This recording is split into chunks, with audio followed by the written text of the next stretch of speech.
Mr. Mayor, we're live. Thank you very much, Madam Clerk. Good evening, everyone. I'd like to call this Development Service Committee meeting to order. A couple of housekeeping matters before we get started. Please make sure that your cell phones are on silent, please, while in chamber, not to disrupt any of the flow of the conversation and discussion. And when members of the public come to speak at the podium, please take time to adjust the mic so that you're speaking directly into it and clearly so that those watching at home can hear. The Township of Oro-Medonte acknowledges that we are situated on the traditional land of the Anishinaabe people and ancestral territory of the Huron-Wendat. The Anishinaabe include the Odawa, the Ojibwe, and the Potawatomi nations, collectively known as the Three Fires Confederacy. It continues today as the home for diverse Indigenous peoples, including the historic Métis community in Penetangwisheen. The Anishinaabe people continue to have an enduring relationship with this land, specifically the Chippewas of Rama First Nations, the Chippewa Tri-Council, and the Williams Treaties First Nations. The Huron-Wendat Nations also continues to pay respect and protect the ancestors and heritage on this land. We honor the Indigenous history and culture that has thrived for millennia in this territory and the treaties that bind us together as partners in the spirit of a shared, sustainable, and prosperous future. We are all treaty people. Our commitment begins with acknowledging the truth so that we can move forward together towards reconciliation. Miigwech. Just a couple of announcements. Councillor Bard sends his regrets, is not able to make tonight's meeting, and Deputy Mayor Lavoie will be joining us via Zoom as he's recovering from surgery. May we have a motion to approve the agenda, Madam Clerk? Moved by Clark, seconded by Shell. It is recommended that the agenda for the Development Services Committee meeting of Wednesday, November 6, 2024 be received and approved. All in favor? Opposed? That is carried. Are there any disclosures of pecuniary interest? Deputy Mayor Lavoie. Yes, thank you very much, Mr. Mayor. I have to declare a bias interest on item 2024A50 Broad. I've been a friend of the family for 37 years and still have a favorable view of them, so I would be unable to cast an unbiased or impartial view in considering their application. So thank you very much. It's not by way, it's not a pecuniary interest, it's simply a matter of bias. Okay. Thank you. Thank you very much, Deputy Mayor. Any other pecuniary interest at this time to declare?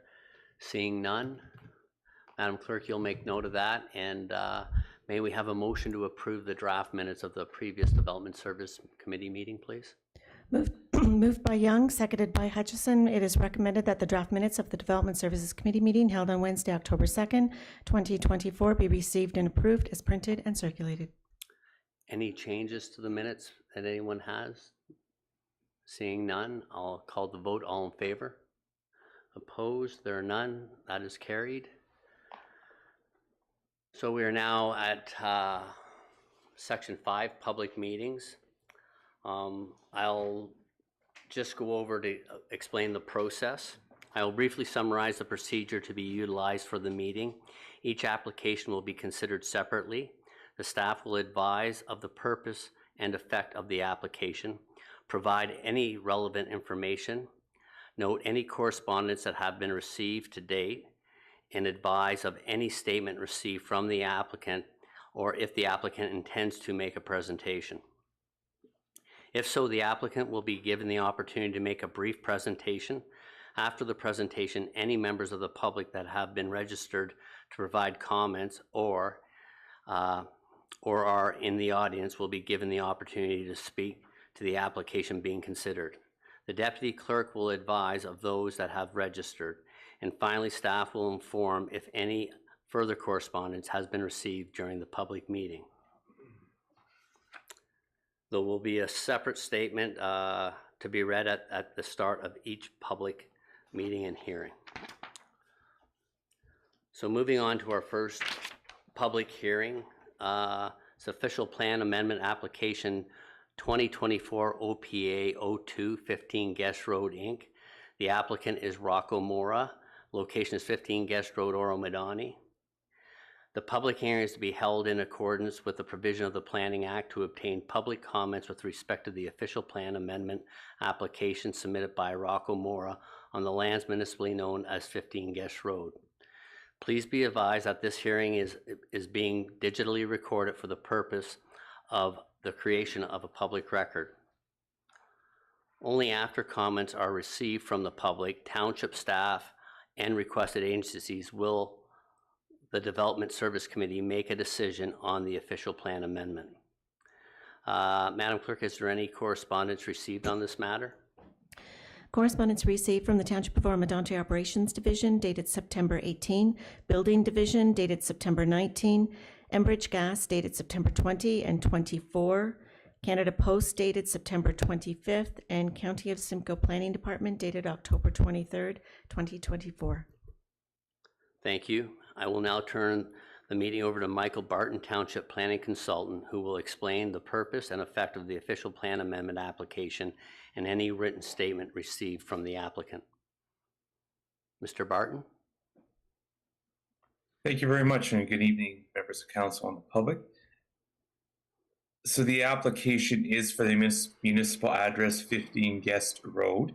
The current official plan designation is agricultural. It is also zoned agricultural rural.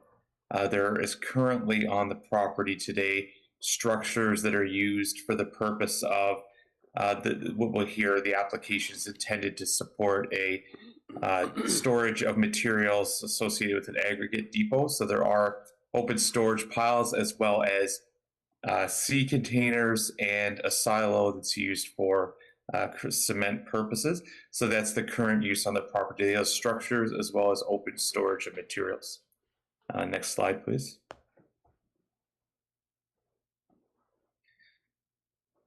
So we can see on the right, the site plan that's been prepared by the applicant showing the location of the structures and materials on the property in relative to the access from Guest Road. So the purpose of the application is to establish a site-specific exception under section 2.5 of the official plan, which would permit an aggregate depot, which includes open storage of sand and stone to be used for local landscaping and construction projects, 3 sea containers that are in proximity to the stockpiled material, and a small silo that is to be used for the storage of Portland cement.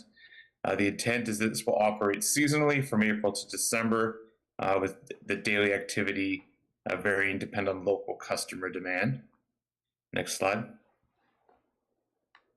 On the left is an aerial photo of the current conditions on the property, so you can see the access to Guest Road to the north. The white building being a Quonset type style structure over the sea containers, so you can see that centrally located to the property. On the right-hand side is the official plan mapping showing the agricultural designation on this property and the surrounding area. Next slide, please. We provided current photos of the site. So on the left-hand side, again, looking into the property from Guest Road, the middle photo shows looking to the west from the frontage of the property. The photo on the right showing looking to the east towards that cul-de-sac or roundabout that's off to the northeast of the property. Next slide, please. These photos show the current structures and materials that are stored on the property. So again, on the left-hand side, this is showing the outdoor storage of materials in relationship to the sea containers and that covered area. On the right-hand side, you could see a little bit better the silo that is used for the cement. Again, these are the structures that are on site today that relate to the proposed use as an aggregate depot. Next slide, please. Again, additional slides so we can see here looking towards Guest Road on the property. Again, the materials that are stored on site, as well as the existing structures that are located there. These are the ones that are shown on the site plan that we saw and that was submitted with the application. Next slide, please. And again, similar here, looking, these provided a view looking south into the property, so we can see on the left the outdoor storage, and on the right there is an existing sea container along the east property line, which you can see on that photo. Next slide, please. So again, what we are here for tonight is to provide the overall planning context and an overview of the application, with no intent that there would be recommendations made or a decision made at the meeting. So we will be reviewing the comments that we receive, including the documents submitted by the applicant, to be bringing forward a report at a later date. And then we look forward to hearing the comments that are received tonight. Thank you very much, Mr. Barton. I will now ask Agent Melanie Horton, who is registered to speak to the application, if they wish to provide any comments or indicate if they have anything further to be added to the staff presentation. Ms. Horton. Good evening, Your Worship, members of council, and thank you, Michael, for that overview of the application. As you may recall, we were in front of council last March, actually July, I believe, with the zoning related portion of this application. At that time, after the review and after the meeting, staff sent us back had made the determination that official plan amendment was required.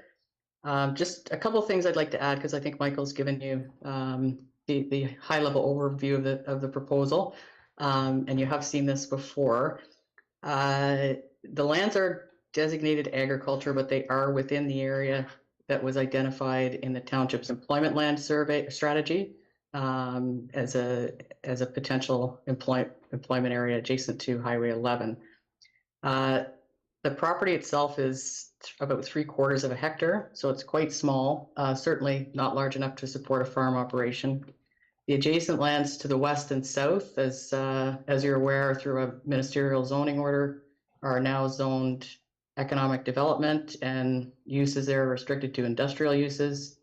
There is some agricultural land to the east, but there's also a large area that's protected, environmentally protected land. So the potential for this property to be used as a farm are, I would say, very low. And the proposed use does fit in with the employment land strategy that the township had supported. Yeah,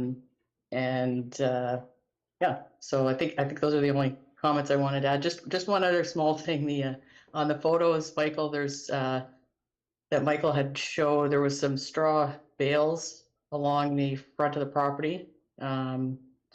Those have been removed. I understand there was some concern from neighbors about there was some mice observed near the bales.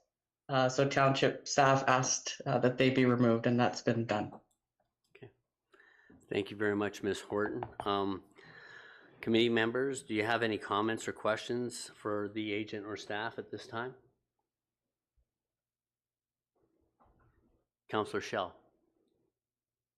Yes, thank you, Mayor. We were asked a while back as council to visit that Line 6 road coming in off the highway being in very terrible condition. I believe it was last fall, and I did do a visit there, and it was really in rough shape. So I just would like to think our planning department would take that into consideration on the future development of that property. Thank you. Any other questions or comments from committee members? Seeing none, I will ask the township staff to. Oh, sorry. You're quiet there. You'll have to unmute, please, Deputy Mayor. I apologize. I didn't see your card. Yes, maybe I'll just shout out the next time. Yeah, in addition, and thank you, Councillor Schell, for those comments. I think in addition to that, there should be some consideration given to the durability of Guest Road itself in terms of being able to tolerate heavy traffic of aggregate type vehicles, I guess in the neighborhood of 35 to 40 tons or whatever it is they weigh. But I don't think that road bed or the drainage infrastructure underneath it is sufficient to uphold this function. And of course, I believe, and this, I just ask you to take this into consideration, the industrial traffic would be going through a residential zone, which is what the other properties along Guest Road are zoned, if that's the case. So please take that into consideration. Thank you very much, Deputy. Any further comments or questions? Seeing none, I'll now ask the township staff to advise those from the public that have registered to speak via Zoom or in person to this application. We will hear from each person that has registered to speak. Madam Clerk, do we have any people that have registered to speak to this item? No, Mr. Mayor, no registrations were received. Okay. So I guess I will open it, Madam Clerk, to the floor. If anybody wishes to speak that's in chamber, please come to the mic, adjust so you're speaking clearly into it, and give your name, please.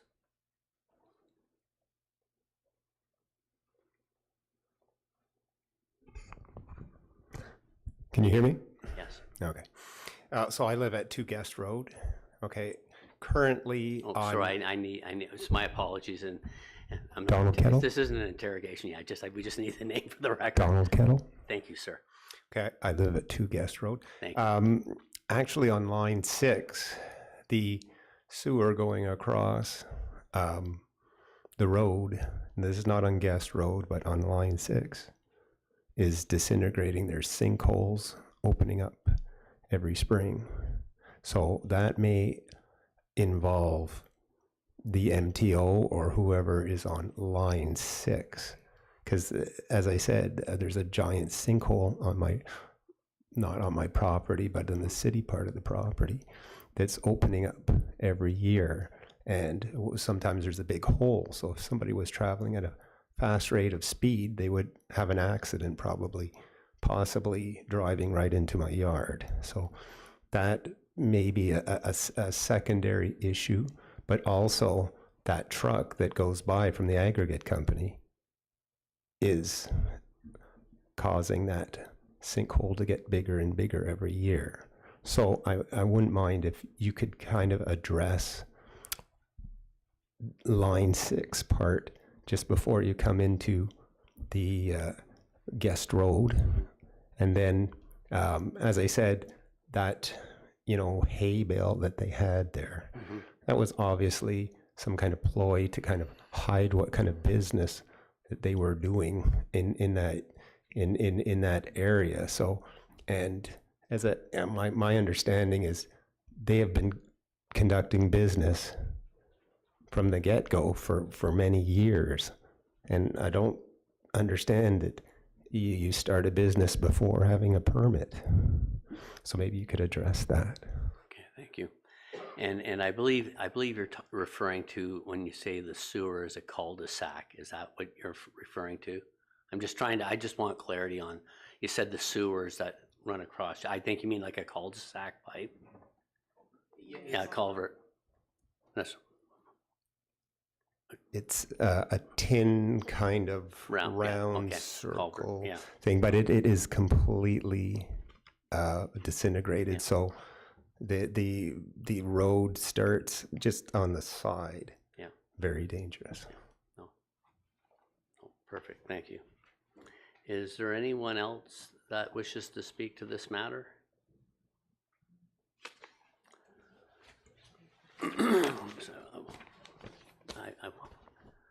Please come to the mic and state your name, please, sir.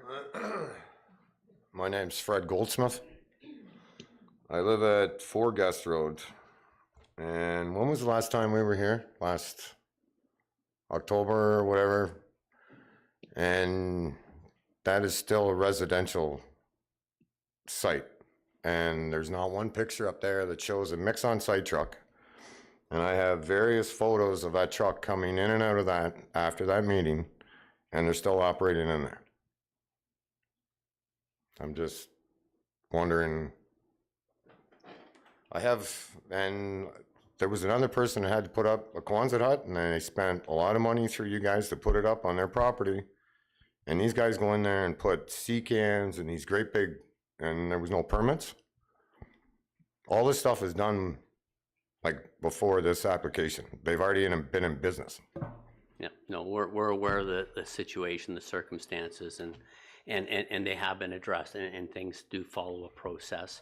Yeah, but I know, but everything has been put in there without permits. Yeah. That's pretty bad for people that do stuff in their yard and have to pay permits to get stuff done. And they get a freebie. Yeah. My last thing is, and I understand that one of those, our guy up there said it again about the road Sorry, study. Madam Clerk. Could you speak into the mic, please? It was already said about the road, Guest Road. Has there been any study on traffic on that road evolving with this application? You know what I mean? Like a road study? I'll defer that to Mr. Spagnell or Mr.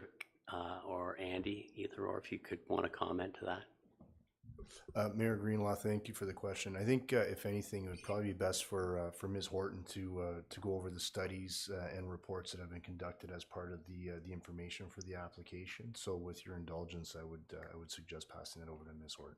Thank you. Ms. Horton? Thank you, Your Worship. Through you, I can respond to a couple of items that have come up.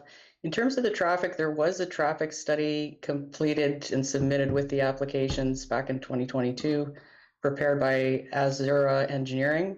That evaluated the potential impact of this facility on the operation and safety level of Guest Road and the surrounding road network. Because this depot is seasonal, so would be operating from April to November, and delivery was expected to be approximately twice a day. Or twice a week, sorry, with the cement powder.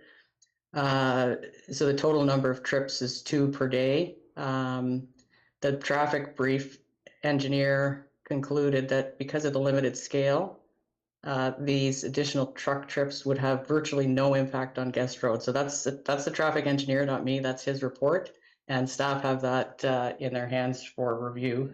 They've had that for some time. There's also no traffic delay expected, no compromise to safety or the integrity of the road. So that material has been provided to council. In terms of activity at the site, there is I believe it's a cement truck, I'll call it, or ready mix truck that drives down the road to pick up the mail from the site. That's the only vehicle this employee has. There's been no activity at the site. The loader was removed there a year ago. So that is false information. Based on conversations with the owners, there's been absolutely no activity on that site other than picking up the mail and removing the hay bales, which were not to hide anything. They're quite low, as you can see there. You can see clearly into the property, so that's not intended to be a screen of any kind. And just one last item. The zoning on the north side of Guest Road is the same as the zoning at 15 Guest Road. So all of these properties are in the agricultural rural zone, not residential. It allows for a house in that zone. Okay, thank you for your comments. Okay, thank you, sir. I'd just like to, if someone could come and take a look at that road, because that road is still part of the old highway that went through there. And there's pieces of steel through the highway. It's a corduroy road, but you guys are gonna let these over trucks, and I don't believe it's like 2 times a day. I've seen them come out of there 4 times a day. Okay, thank you. I'll ask planning staff if there are any additional correspondence that have been received during the meeting, Madam Clerk. Oh, sorry, my apologies. Councillor Lavoie? Yes, forgive me. Yeah, thank you very much for the information on the other residences being in the agricultural rural zone. I would point out, however, that the half-load season does extend until the end of April. So I think that ought to be a consideration. And if the applicant is prepared to put down 1 truck a day in their application, that perhaps might facilitate a clearer understanding of the level of business. Thank you. Thank you very much, Deputy. Is there anyone else who wishes to speak? Please come forward and state your name at the mic, please. Karen Proctor, 4 Guest Road.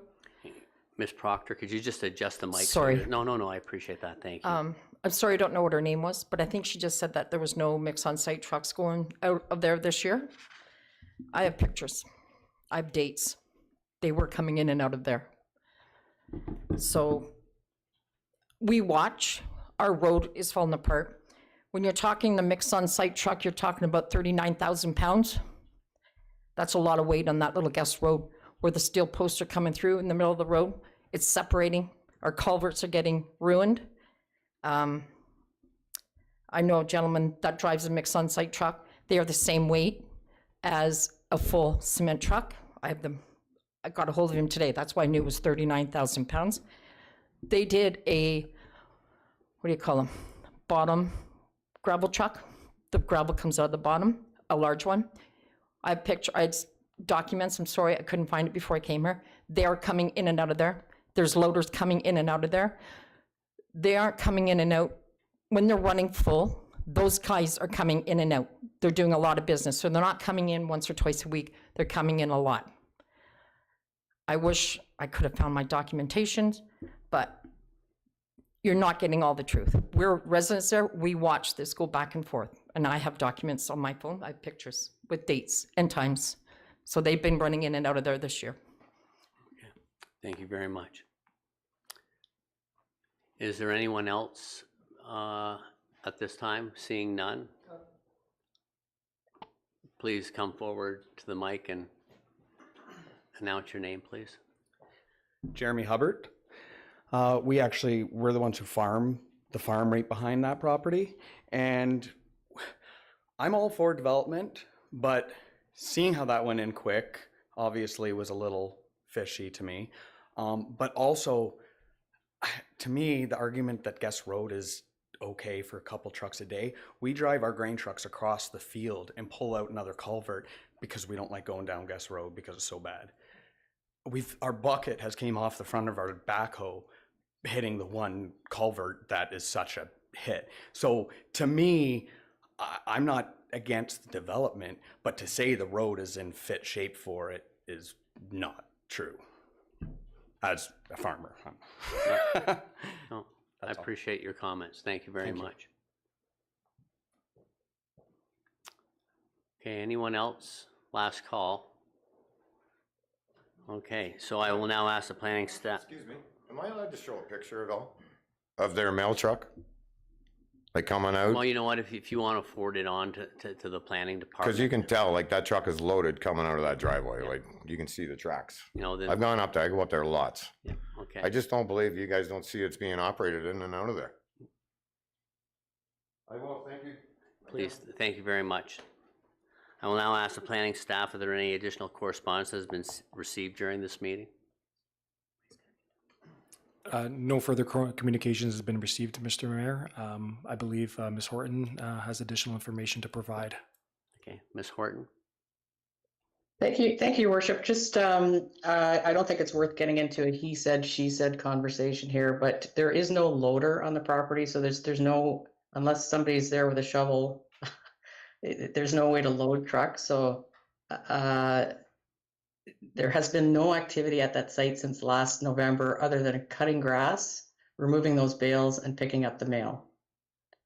So the photos you've seen of vehicles are not material being loaded and shipped from that site. Okay. Just want to leave that comment. It's a little bit frustrating when you're getting mixed information, but that's all I can tell you. No, thank you very much for your comments. Are there any other final comments from the committee members? Madam Clerk. Just as well to confirm, Rocco Mora is on the line as well, just to confirm if he wanted to provide any additional comments. Mr. Mora.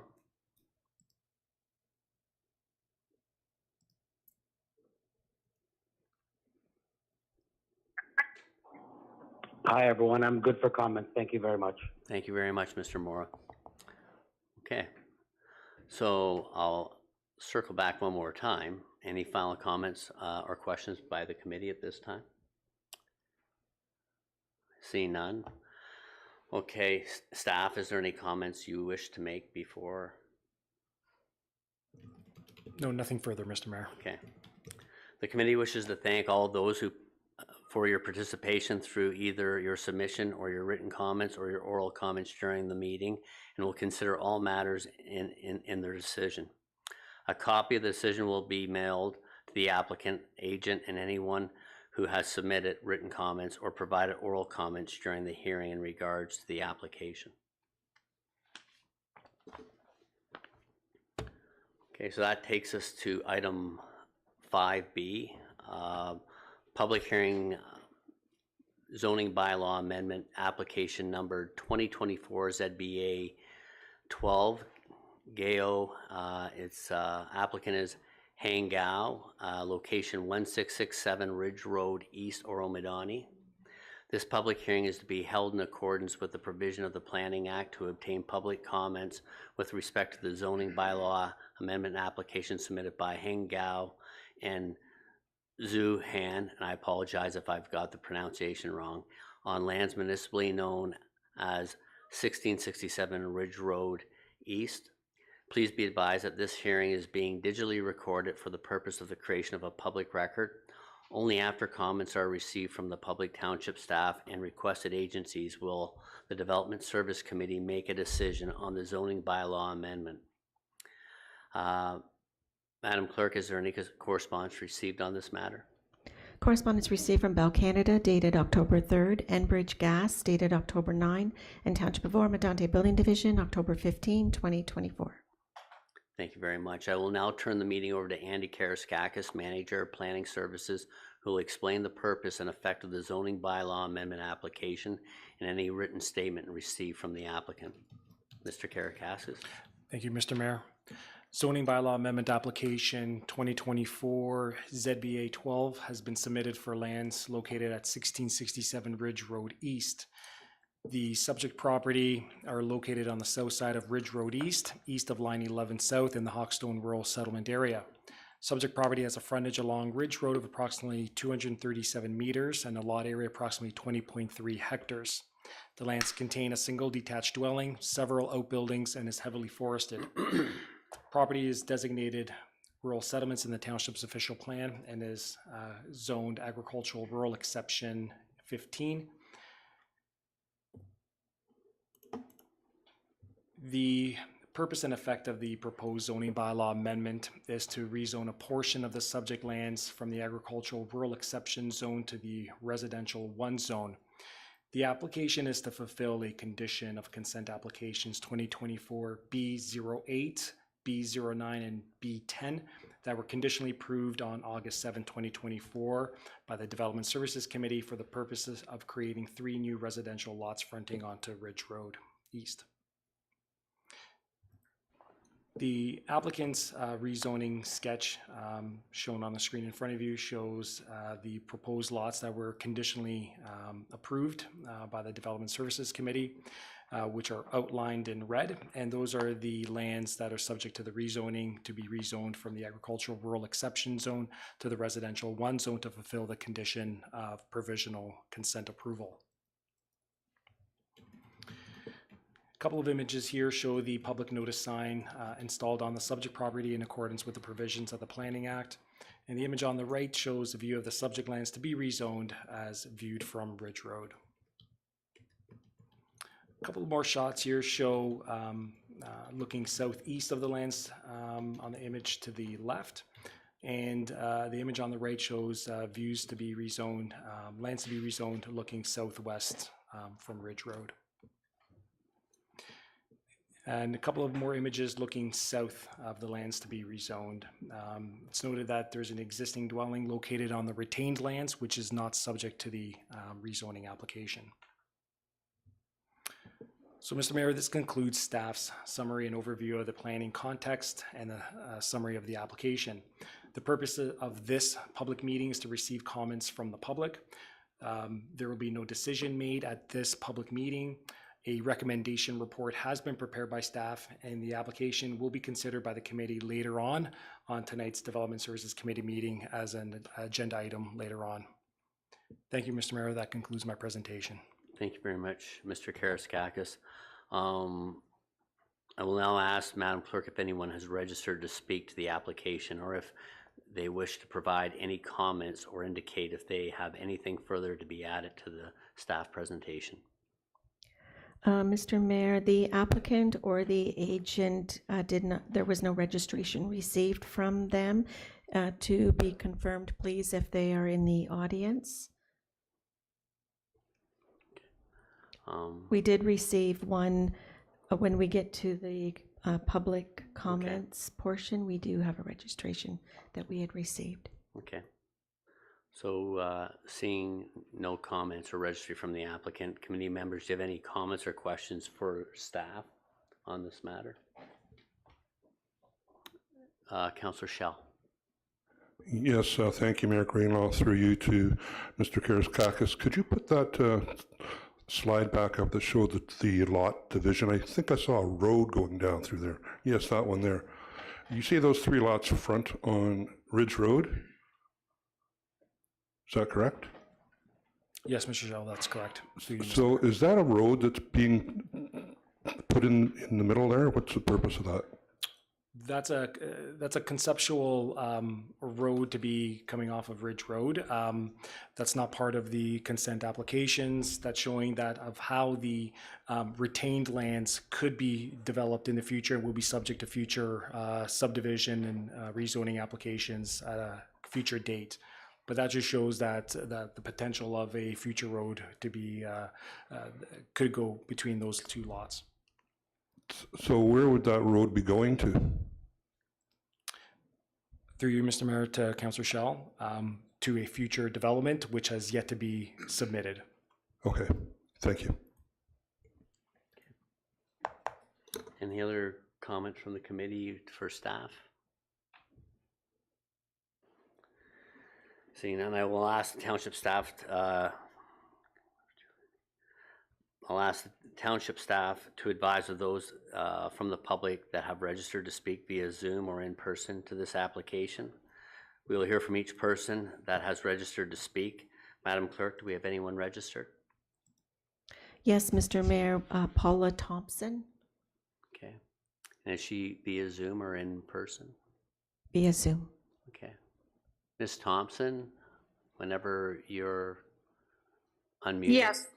Yes, can you hear me? Yes, please go ahead. Yes, thank you very much.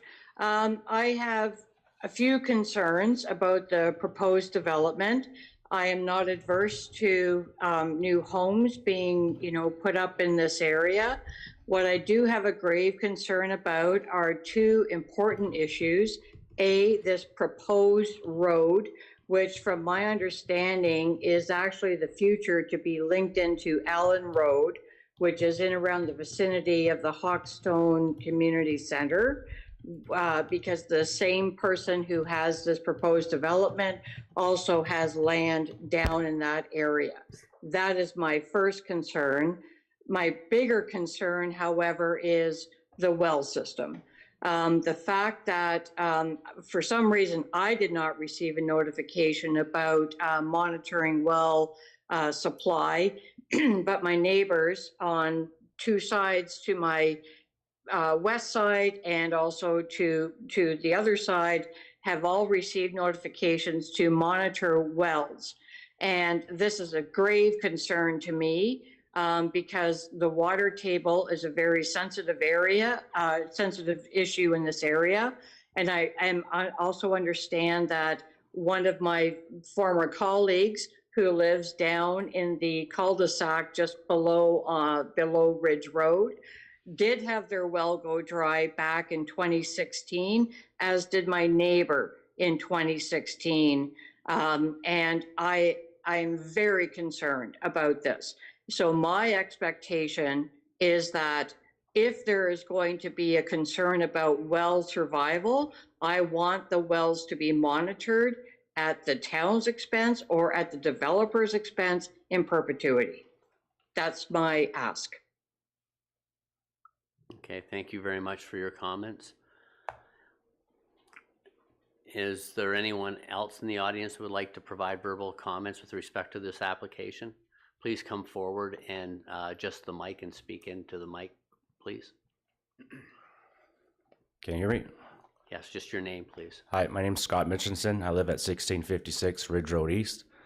Good evening, everyone. Thanks for having us. Just as my neighbor Paula just said, I have 5 key points here, and the main one is obviously our wells. Like she said, back in 2016, our wells went dry. We have 2 wells on our property. We think there might have been a pond or something dug on the property across from us, this proposed land, and our wells went dry. We had to get our own well drilled. It cost us over $20,000 to put in. We've recently this year saved up enough money to put in another filtration system, the softeners, the black light, all that stuff.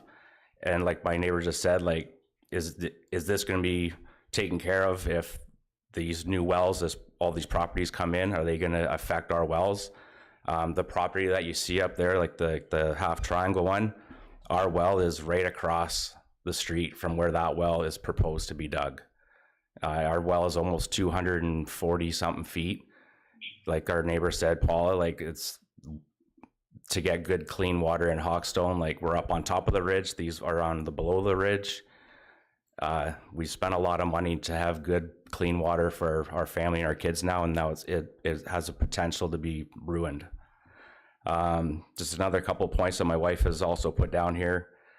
Please bear with me. Light pollution, for like with that road going up, would it be a stop sign? Would it be lights? Would it be a traffic light? As you all know from my emails this summer with the speeding traffic on Ridge Road, there's going to be more traffic on Ridge Road.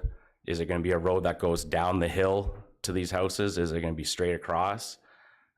We had a meeting a few years ago when Mr. Hang proposed this, and it got shut down from Oro-Medonte for whatever reason, and we're wondering how it can be switched from rezoned agricultural rural to zone residential 1 R1 zone. We don't understand how it could be shut down from Oro-Medonte some years ago and then brought back up today. If you would reduce the speed limit if it did go in again with that subdivision road. And then, as my neighbor Paul said, the people down that live on Allen Street, did they have the same notice that we all did for the wells? Would this affect their wells, their water table, houses, if they're going to be up top, the same as Mr. Hang's, or if they're going to be down in the valley?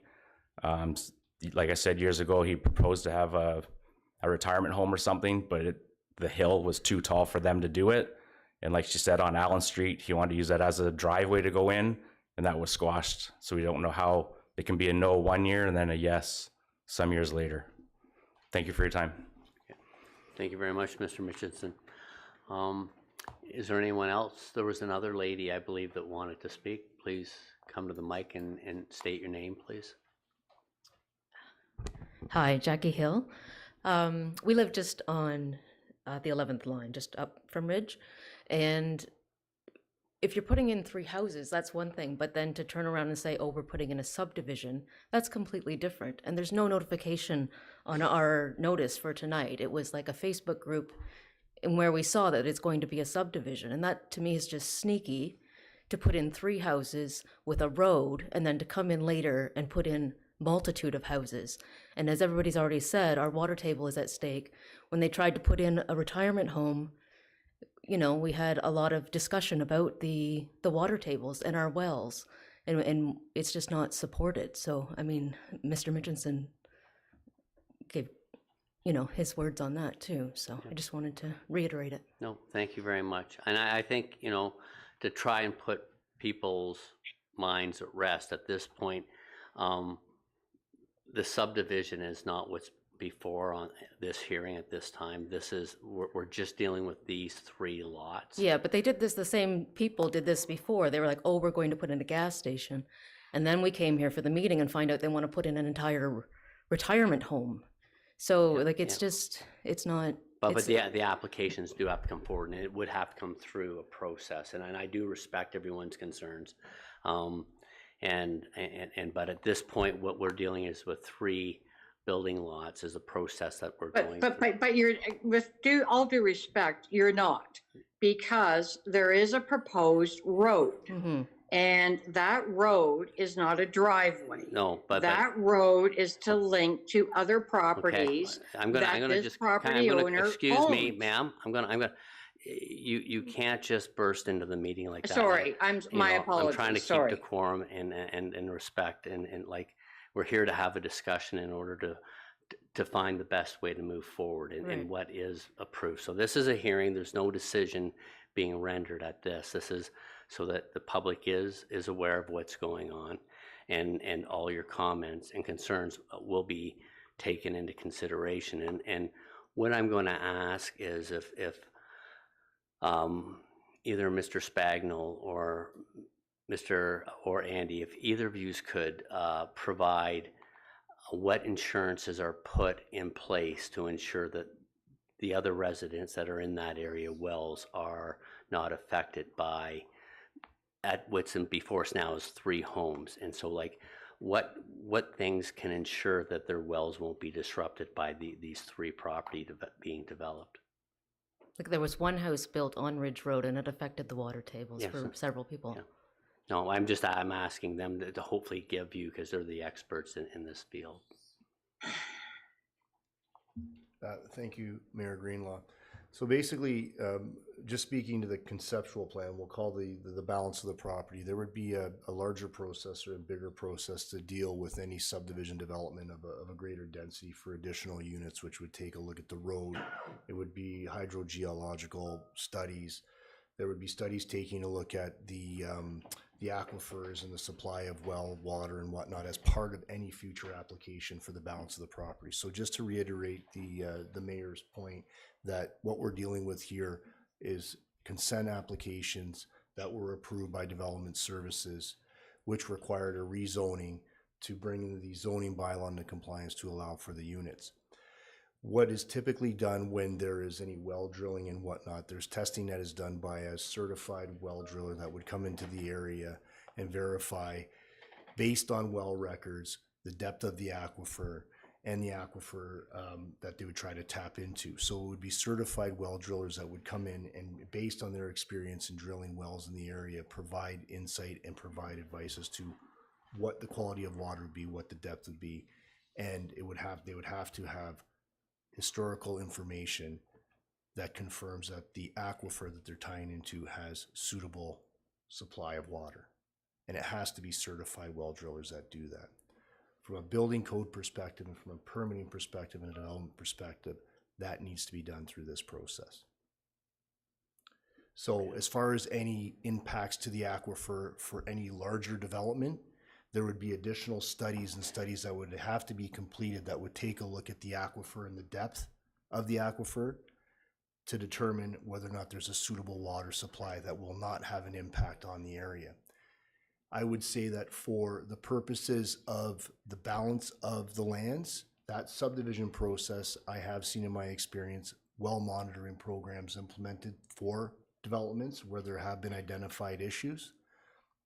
That is something that can be built in through the development process and through various agreements. So if our well runs dry, I'm sorry, who's responsible for that? Well, the steps would be taken in advance to ensure those things aren't going to happen, is what Mr. Spagnol is saying. So listen, I'm empathetic and I appreciate everyone coming out and stressing their concerns, because this is what it's all about. This is why the process is set up the way it is. I understand like a well is a very expensive project to take on, and it's $20,000 or it could be higher. So we don't want to disrupt this, Mr. Spagnol. And thank you, Mayor Greenlaw. And just to build on that, a confirmation from a hydrogeological company and engineers will be required in order to determine and ensure that there is enough water provided in any aquifer to service these lots as part of this development. So that is one thing that has to be looked at for any development, especially in an instance where there has been historical wells drying out and things of that nature. So that's one of the first things that needs to be covered off. And then how do we get our well monitored while it's happening? For these 3 properties? Mayor Greenlaw, I think as far as a monitoring program goes, without having the history about what's happened in the area with respect to any well monitoring, I think I could probably answer those questions offline, just to get the history as to where the monitoring has come from and who's actually issued the need for the monitoring. I think that's probably a better conversation offline, just to get the history as to how things have evolved in the area. And then lastly, I just want to say we all move out here to the country for it to be the country. We don't want excessive subdivisions being built in our area. It's just not what we're here for, so. No, I appreciate that. And thank you for your comments, Mrs. Hill. And there's a gentleman in the back, if you'd like to come and state your name and. Yeah, I know, we'll get to Peter once. My name is Hank Gao. I'm an applicant for the I want to explain my neighbor, the engineer firm. Mr. Yao. Oh, sorry, I know it's just, I know it's. The engineer firm is named Cambin in Barrie.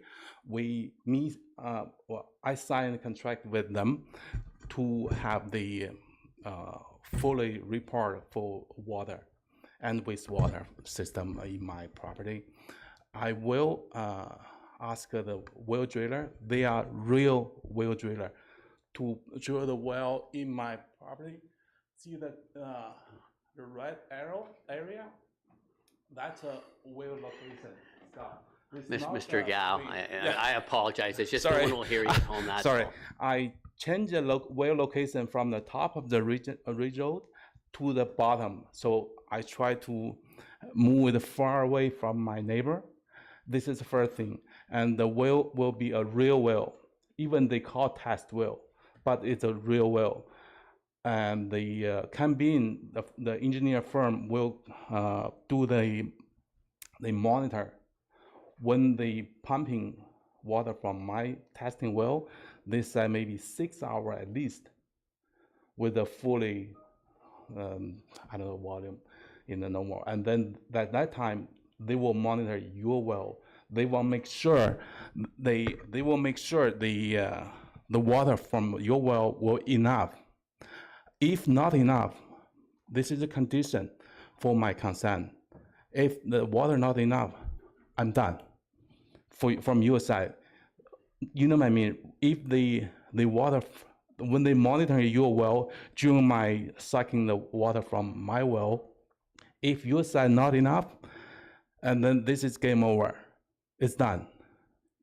Only when you have enough water, I get report from the Cambin, the engineer firm. They said, according the report, it should be approved, and then maybe township will approve. So that's a process. So I want to make sure my neighbor not get dry well for sure. Yep. Okay, no, I can't have conversations going on between who's at the podium and the audience. Something else. You have to come, you have to announce your name, please. My name is Anthony Acevero. I live at 10 Allen Street. When you say you're done, Oh, into the mic, sir. sorry, because when you said it's done, does that mean there's no more subdivision going in, or what do you mean it's done? there's only 3 homes, so I will ask everyone. Okay, Okay, but no, I'm going to just let me speak for 1 second. Okay. I want us to focus on what's before us. There's 3 building lots that have been approved. I agree. Okay, so that's all that we're talking about. I agree. 10, 15, 20 years down the road or whatever, a subdivision, that's not what we're here about tonight. And I think Mr. Gao has explained the monitoring process in order to ensure that the neighbors' wells It's are not happy. affected. I agree wholeheartedly. My question was that part of my questions is, when I first moved in about 8-10 years ago, there was a submission of a plan with a subdivision with the road going right along my property into that proposed area, and like I said before, it was shut down. If it was shut down then, how come also now it can be brought forward again? Mr. Spagnell. Thank you, Mayor Greenlaw. Quite often what happens is you'll get applications for specific properties for land development. And if the application gets refused by council or development services in this case, that doesn't take away the ability of the property owner to reapply under the Planning Act. So they still have the right to apply for a different development proposal. But those proposals are considered under as a new application, and there's information that has to be provided in order to satisfy council, but also to satisfy the policies that are in place at the provincial level, local level, to ensure that things such as water and the provision of water are provided for. And I think just to touch on the consent application, there are specific conditions of approval that are in place right now where if the applicant is not able to satisfy those conditions, the severances don't occur and the lots don't get created. And those key conditions, as explained by the applicant, really do tie into the feasibility of private water, the establishment or the confirmation that sewage disposal system or septic can be provided. And it all looks at confirming that there's not going to be any impact on the surrounding wells and any surrounding properties. It's even tied to the septic systems to ensure that there's no impact to any of the wells from a septic perspective as well. And essentially what happens is, to the applicant's point, if that cannot be confirmed through the engineering reports and whatnot, then the severances don't go forward and the lots do not get created. Thank you. Okay, Thank thank you you very much. No. And I know, Deputy Mayor, I still see your hand up. I will ask Paula Thompson, is there, I see your hand up, Ms. Thompson. Is there something you? Yes, I'm sorry. Yeah, okay. sorry. I'm sorry. Thank you. I guess my final question, and thank you for your time, is what is the purpose of the road? Even though it's hypothetical, it is in the concept. Yep. So what is the purpose of the road? Okay. Because we have enough traffic on this road, as you folks all know, because most of us have put in letters of concern about the speed and volume. And I'd like to understand why there is a road proposed in this drawing. Mr. Spagno, please. Thank you, Mayor Greenlaw. Quite often when there's properties that are being considered for development, there's a concept plan that can be assigned to that, just to provide an idea as to what may be applied for in the future. That road access is conceptual in nature, and that does not form part of this application, but it's more of a conceptual layout. If the applicant was to move forward with a plan of subdivision application, there would be more details on the width of the road.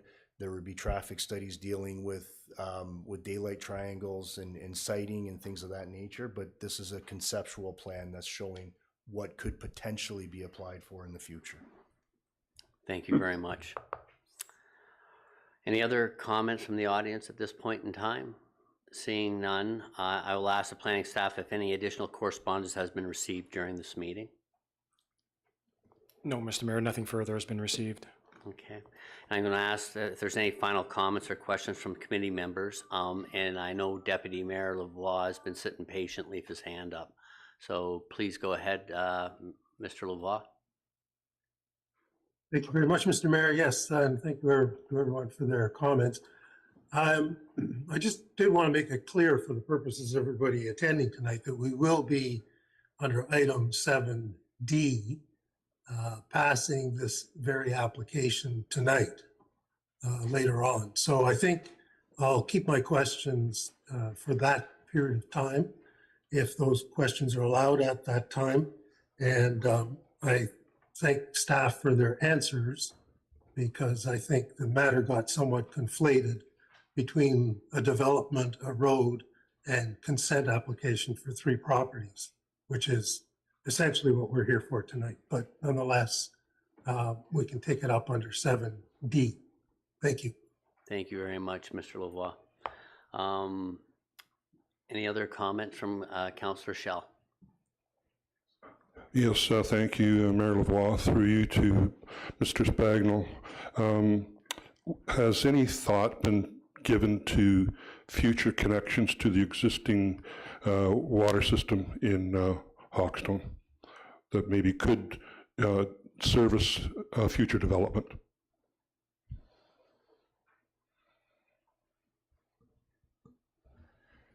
Mayor Greenlaw, through you to Councillor Shaw, I'd refer that over to Mr. Karaskakis because he was involved in much of the discussion leading into the application. Through you, Mr. Mayor, to Councillor Shell, discussions have been ongoing with the Director of Environmental Services and the applicant with respect to connecting to the existing water system.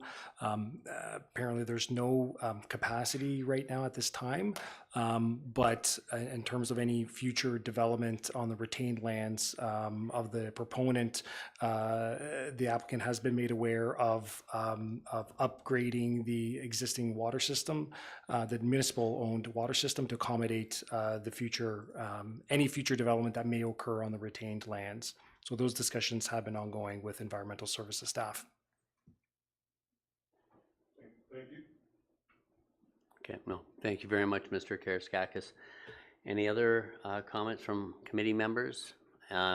Is there any closing comments that staff wishes to provide, or are we fine? You're okay? Okay, so the committee wishes to thank all those for your participation through either the submissions and written comments or oral comments during the meeting, and will consider all matters in their decision. A copy of the decision will be mailed to the applicant, agent, and anyone who has submitted written comments or provided oral comments during the hearing in regards to the application. We'll now move to item 5C, zoning bylaw amendment application 2024 ZBA-15. Applicant Donald and Sherry Hubert, location 404 Ridge Road East, Oro-Medonte. This public hearing is to be held in accordance with the provision of the Planning Act to obtain public comments with respect to the zoning bylaw amendment application submitted by Donald and Sherry Hubert on lands municipally known as 404 Ridge Road East. Please be advised that this hearing is being digitally recorded for the purpose of the creation of a public record. Only after comments are received from the public, township staff, and requested agencies will the Development Service Committee make a decision on the zoning bylaw amendment application. Madam Clerk, has there been any correspondence received to this matter? Correspondence received from Bell Canada dated October 15, Township of Oro-Medonte Operations Division dated October 16, and Building Division dated October 23, 2024. Thank you very much. I'll now turn the meeting over to Catherine Carroll, Senior Planner, who will explain the purpose and effect of the zoning bylaw amendment application and any written statement received from the applicant. Ms. McCarroll. Thank you, Mayor Greenlaw. The subject property is located at 404 Ridge Road East. The property is zoned agricultural, rural, and environmental protection, and it's designated agricultural in the township's official plan. And the current use of the property is residential and agricultural. Next slide. So the purpose of the zoning bylaw amendment is to rezone the lands that were subject to the boundary adjustment that was conditionally approved on December 6, 2023. So the lands that were severed from 404 Ridge Road East and merged with 400 Ridge Road East are currently zoned agricultural, rural, and environmental protection. The portion that is currently zoned environmental protection will remain EP, and the portion that is currently zoned agricultural rural will be rezoned rural residential 2 to match the benefiting lands. And the rezoning will help clarify that only residential uses are permitted on the lands that are merged, as the property is less than 2 hectares in size. Next slide. The image on the left is an aerial photo of the property. So as you can see, the majority of the property is farmed. There is an existing dwelling and agricultural buildings that are located along Ridge Road East. The benefiting lands, which are 400 Ridge Road East, are the lands that are cut out from the larger property along Ridge Road East. And the subject lands for the boundary adjustment are the east half of the field that's in the southwest corner of the lot. Now, the map in the middle shows that the subject lands are zoned agricultural, rural, and environmental protection, and the benefiting lands are currently zoned rural residential 2.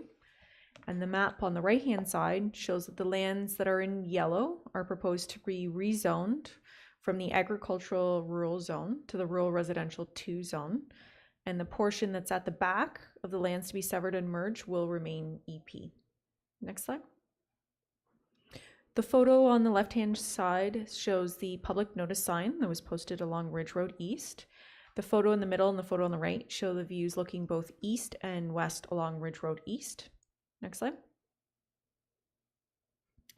The photo on the left-hand side shows the existing dwelling that's on the benefiting lands, which is 400 Ridge Road East.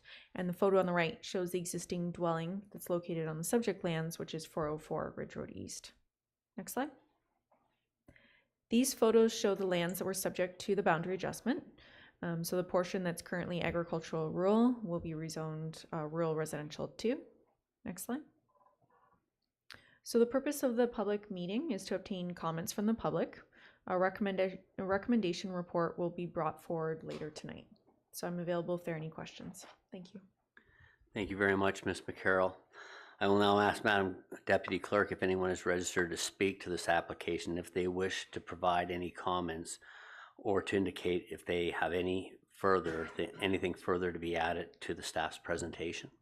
No, Mr. Mayor, there were no registrations received. Okay. Committee members, do you have any comments or questions on this application? Okay. I will now ask the township staff to,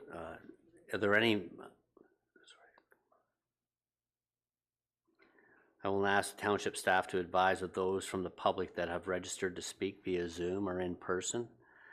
Has there been anyone registered, Madam Clerk? No, Mr. Mayor, there has not been. Thank you.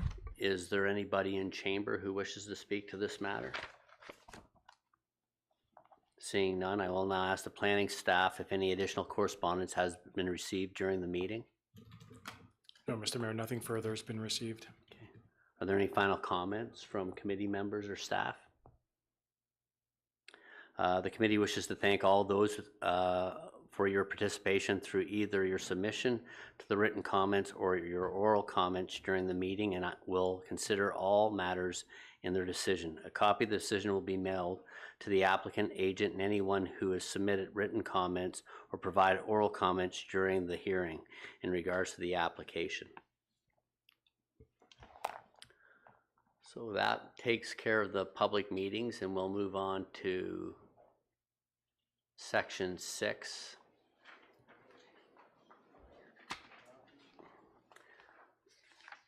(6A) Minor variance application 2024A Langman, applicant Ben Nicole and Richard Langman, location 2591 Bass Lake Side Road, East Oro-Medonte. This public hearing is being held in accordance with the provision of the Planning Act to obtain public comments with respect to the minor variance application submitted by Ben Nicole and Richard Langman on lands municipally known as 2591 Bass Lake Road East. Please be advised that this hearing is being digitally recorded for the purpose of the creation of a public record. Only after the comments are received from the public, township staff, and requested agencies will the Development Service Committee make the decision on the minor variance application. Madam Deputy Clerk, has there been any correspondence received to this matter? Correspondence received from the City of Aurelia Planning Division dated October 25th, Township of Oro-Medonte Operations Division dated October 25th, and Nottawasaga Valley Conservation Authority dated November 6, 2024. I will now turn the meeting over to Eubene Fan, planner, who will explain the purpose and effect of the minor variance application and any written statement received from the applicant. Ms. Fan? Thank you, Mayor Greenlaw. The minor variance application 2024-A49 is applied for the property located at 2591 Bass Lake Side Road East. The property is zoned environmental protection and agricultural rural and designated green lands in the township's official plan. So current use of the property is residential and agricultural. Next slide, please. The image on the left-hand side is an aerial photo of the property, and on the right-hand side, the image shows us the public notice sign that was posted on the property. Next, please. This slide presents the purpose of the application. The applicant is proposing to construct an agricultural building for hay storage in the environmental protection zone. since the new proposed agriculture building is not permitted in the environmental protection zone. So now the applicant is seeking relief from Table A5 and Section 5.27 of the zoning bylaw to permit the proposed agriculture building. Next, please. This slide shows the site plan, and we can see that the proposed building is illustrated as a yellow square and is located in the middle of the actively farmed area. Next, please. This slide shows us the detailed drawings for the proposed agriculture building. Next, please. The image on the left-hand side shows us the existing zoning of the property.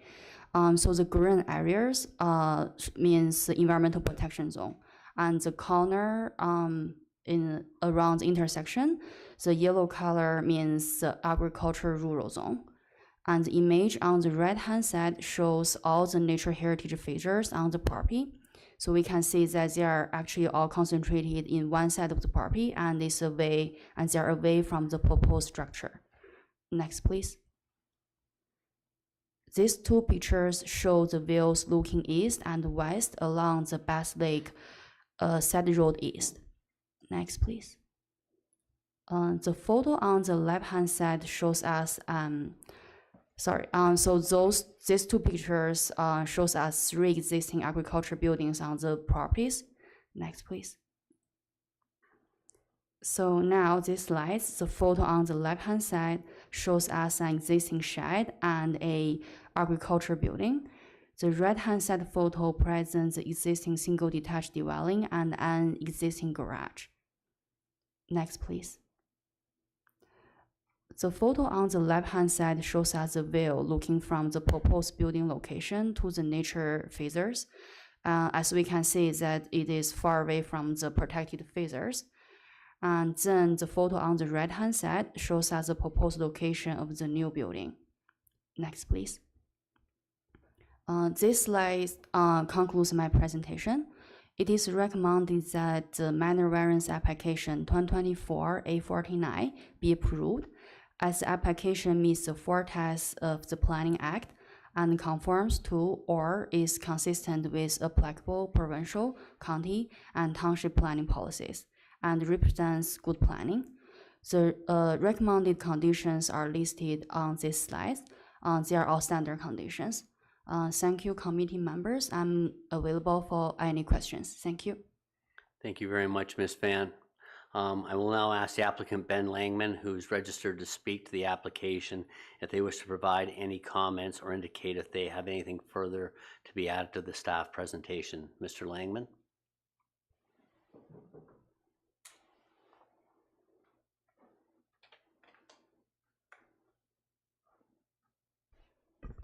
My name is Ben Langman. I don't have anything else to add to it. I just wanted to be here to answer any questions if I had to. We're just looking to put in a hay storage building like it's. Okay, no, thank you very much, Mr. Langman. Just wait there one sec. Just, does any committee members have, I don't want you to have to walk back and forth. Yeah, no problem. So, committee members, do you have any questions for Mr. Langman at this time? Seeing none, thank you very much for making yourself available. Thank you. Any questions for staff, committee members? Seeing none, I will now ask the township staff to advise of those from the public who have registered to speak via Zoom or in person to this application. We will hear from each person that has registered to speak. Madam Deputy Clerk, do you have any people registered to speak to this matter? No, Mr. Mayor, there were no registrations received. Okay. Is there anyone in the audience that would like to speak to this matter? Seeing none, I will now ask the planning staff if any additional correspondence has been received during the meeting. No, nothing further has been received, Mr. Mayor. Are there any final comments or questions from the committee members to the applicant or staff? Seeing none. The committee wishes to thank all those for your participation through either your submission of written comments or oral comments during the meeting. And Madam Clerk. My apologies. Would you like the draft motion on the floor at this time? No, Mr. Mayor? we're going to keep it a secret, I think. Okay. No, yes, please, Madam Clerk, could you bring the motion forward?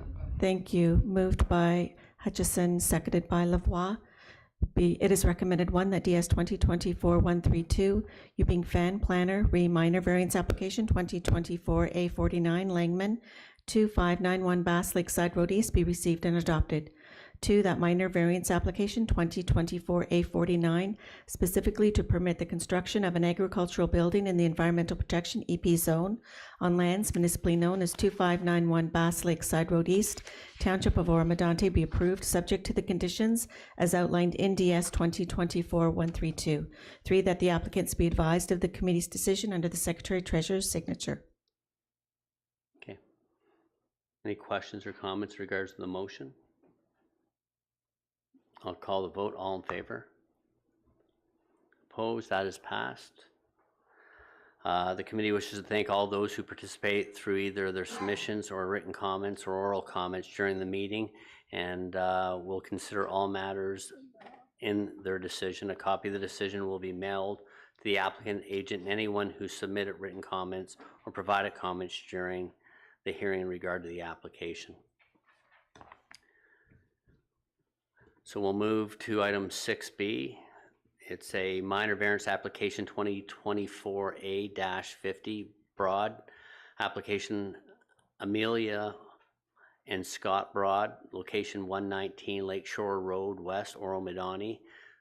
This public hearing is being held in accordance with the provision of the Planning Act to obtain public comments with respect to the minor variance application submitted by Amelia and Scott Broad on lands municipally known as 119 Lakeshore Road West. Please be advised that this hearing is being digitally recorded for the purpose of the creation of a public record. Only after comments are received from the public, township staff, and requested agencies will the Development Service Committee make a decision on the minor variance application. Madam Deputy Clerk, has there been any correspondence on this matter? Excuse me, Mr. Mayor. I'm recused from this matter, so I'll just leave the meeting. Yeah, good night. Thank you. Okay.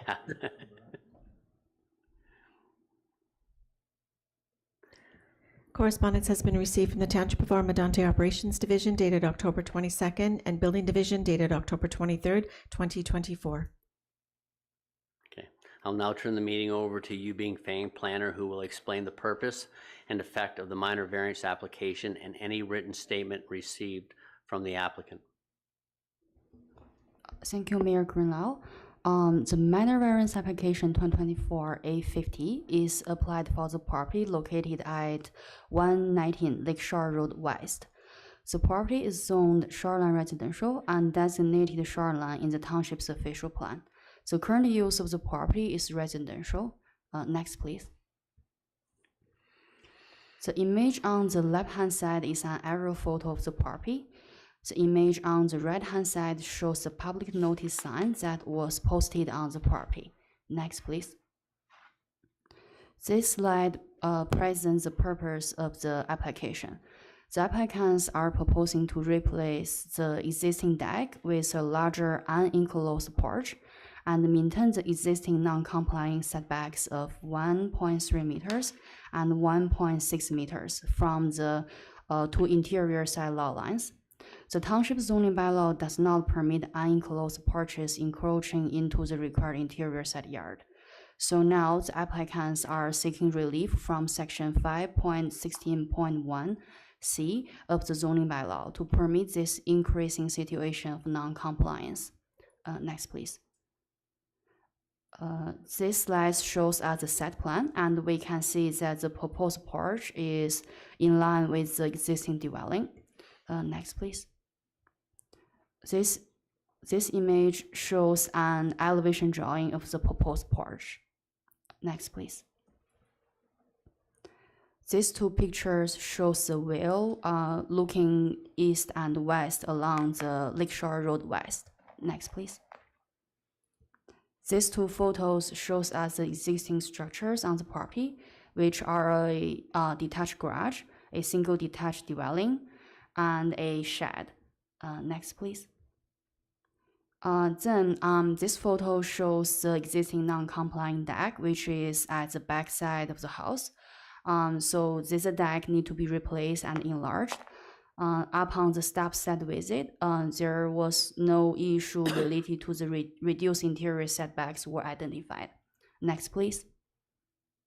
It is recommended that the minor variance application 2024 A50 be approved, as the application meets the four tests of the Planning Act and conforms to or is consistent with applicable provincial, county, and township planning policies, and represents good planning.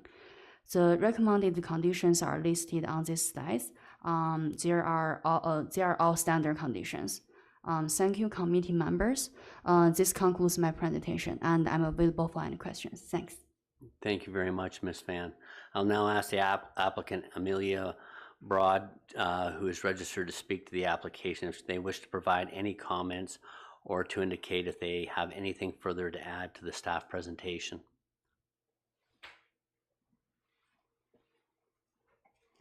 Just take time to adjust the mic, and thank you very much. Because I'm short. Hi, I'm Amalia Broad, and I registered to participate. I don't have anything extra to add unless there's any questions. Committee members, do you have any questions for Molly? Seeing none, thank you very much for making yourself available. Thank you. Committee members, any questions for the staff regarding this matter? I will now ask the township if anyone has registered to speak via Zoom or on this application. Oh, Madam. My apologies. The deputy mayor has his hand up. Oh, I'm sorry. No, he's recused himself. My apologies. But he wants to feel like he's still a part. There, thank you very much. Thank you. So has anyone else registered via Zoom, Madam Clerk? No, Mr. Mayor, there were no additional registrations received. Okay, thank you. Is there anyone in the audience or in chamber that would like to speak to this matter? Seeing none, I'll ask now the planning staff, are there any additional correspondence that has been received during the meeting? No, Mr. Mayor, nothing further has been received. Okay. Madam Clerk, do we have the motion for this item? Thank you. Moved by Young, seconded by Clark. It is recommended, 1, that DS 2024-130, Yubing Fan, Planner, Minor Variance Application 2024-A50, Broad, 119 Lakeshore Road West be received and adopted. 2, that minor variance application 2024-A50, specifically for permission to replace the existing attached deck with a larger unenclosed porch and maintain the existing non-compliant setbacks of 1.3 meters, 4.3 feet, and 1.6 meters, 5.2 feet from the interior side lot lines on lands municipally known as 119 Lakeshore Road West, Township of Oro-Medonte, be approved subject to the conditions as outlined in DS 2024-130. 3, that the applicants be advised of the committee's decision under the Secretary Treasurer's signature. Thank you, Madam Clerk. Committee, is there any further questions regarding this for staff or the applicant? Any questions regarding the motion? Seeing none, then I'll call the vote. All in favor? Against? That is carried. The committee wishes to thank all those who, all your participation through either the submissions of written comments or oral comments during the meeting, and will consider all matters in their decisions. A copy of the decision will be mailed to the applicant agent and anyone who has submitted written comments or provided oral comments during the hearing in regard to the application.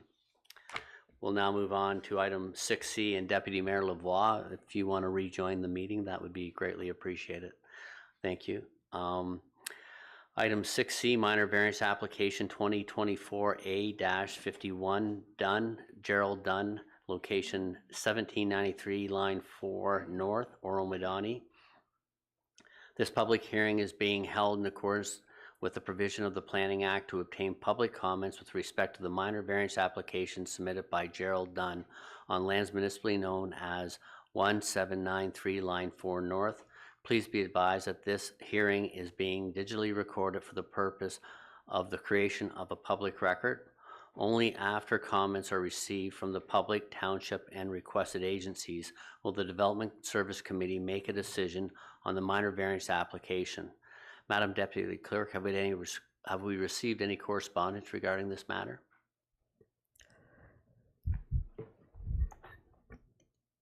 Mr. Mayor, the applicant has registered to provide comments. Oh, my apologies. Oh, no, it's no problem. Sorry. The township has received the following correspondence. Township of Oro-Medonte Operations Division, October 16. Fire and Emergency Services, October 16. Building Division, dated October 23rd. Nottawasaga Valley Conservation Authority, dated October 28 and November 1st, 2024. Thank you very much, Madam Clerk. I will now turn the meeting over to Andy Karaskakis, Manager, Planning Services, who will explain the purpose and effect of the minor variance application and any written statement received from the applicant. Mr. Karaskakis. Thank you, Mr. Mayor. Minor variance application 2024-A51 has been submitted for lands located at 1793 Line 4 North. The subject property is located on the east side of Line 4, north of Old Berry Road West. The property consists of a total lot area approximately 1.3 hectares, and it consists of a one-story dwelling with an attached one-car garage. The subject property is zoned Residential 1 in the Township zoning bylaw and is designated rural settlements in the Township's official plan. The property consists of significant mature tree and shrub cover at the rear of the property, and the surrounding area primarily consists of residential properties. The image on the right shows the zoning of the property, which is in the Residential 1 zone. The applicant is proposing to construct a detached accessory building and is seeking relief from the following sections of the zoning bylaw. So the applicant is proposing two sets of relief from the bylaw, one for the maximum height for the proposed detached building. The bylaw requires 4.5 meters in height, and the applicant is proposing 5.11 meters. And the maximum floor area for the detached accessory building, whereas the bylaw requires 70 square meters, approximately 753 square feet. And the applicant is proposing the building to be 84.5 square meters or 910 square feet. The applicant has provided the township with a site plan drawing to support the minor variance application. The proposed garage, which is shown kind of in the middle of the screen there, which is a 26-foot by 35-foot wide garage, located approximately 62 feet back from the existing dwelling and approximately 10 feet from the south property line. And the applicant has also incorporated the NVCA floodplain line. The township staff have received comments from the NVCA, and the applicant did modify and relocate and shift the location of the proposed garage to be located outside of the floodplain area, not to be within the NVCA's regulated area and to require any further approvals from the NVCA. The applicant also has prepared architectural drawings and renderings. So the elevations shown on the image in front of you would show two bay garage doors. And a typical floor plan of the accessory building to be poured concrete slab. The image on the left shows the subject property as viewed from line 4 north, so the single detached dwelling with the attached garage, and the proposed detached buildings to be located on the call it the right side of the attached garage, but behind the dwelling. And a couple of images on the right side of the image of the screen there showing views looking north and south along line 4. So a couple of shots here. The image on the left shows a view from the driveway looking at the rear of the property, and the image on the right shows the proposed location of the detached garage. A couple more images here showing the location of the proposed garage. The applicant did put in a couple of stakes demarcating the proposed location of the garage. A little difficult to show here on the pictures here, but it shows the approximate location of where the detached garage will be. And the image on the right shows the looking south towards the abutting neighbor and looking kind of in the proximate location of the detached garage. The image on the left shows a view looking north towards the property owner to the north of the property and where the detached garage is to be located. And the image on the right shows views looking from the rear of the property, looking towards line 4 north, and the subject property and to the right side of the fence, and the abutting property to the left side of the fence. So planning staff have reviewed the minor variance application and are of the opinion that it satisfies the 4 tests of a minor variance, and it meets the intent of the official plan and zoning bylaw, and are recommending approval of the minor variance application, subject to the conditions outlined on the screen in front of you and in the staff report prepared for committee's consideration. Mr. Mayor, that concludes my presentation. Thank you. Thank you very much, Mr. Karaskakis, for your presentation. I'll now ask the agent, Robert Adjave, who is registered to speak to the application, if they wish to provide any comments or indicate if they have anything further to add. Hello everyone, it's Robert Gavayev here from GTA Permits, and we're representing the homeowners.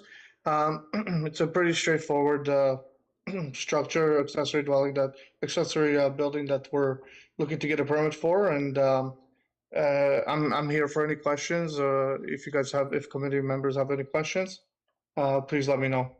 Okay, thank you very much, Mr. Adjave. Is it Adjave? Adjave. Okay, no, thank you, sir. I apologize. Thank you. No worries. Committee members, any questions for the agent or staff in regards to this matter? Seeing none, I will now ask township staff if has anyone registered to speak via Zoom in regards to this application? No, Mr. Mayor, there were no additional registrations received. Okay, thank you very much. Is there anyone in chamber who wishes to speak to this matter? I will now ask the planning staff if there's any additional correspondence been received during the meeting. No, Mr. Mayor, nothing further has been received.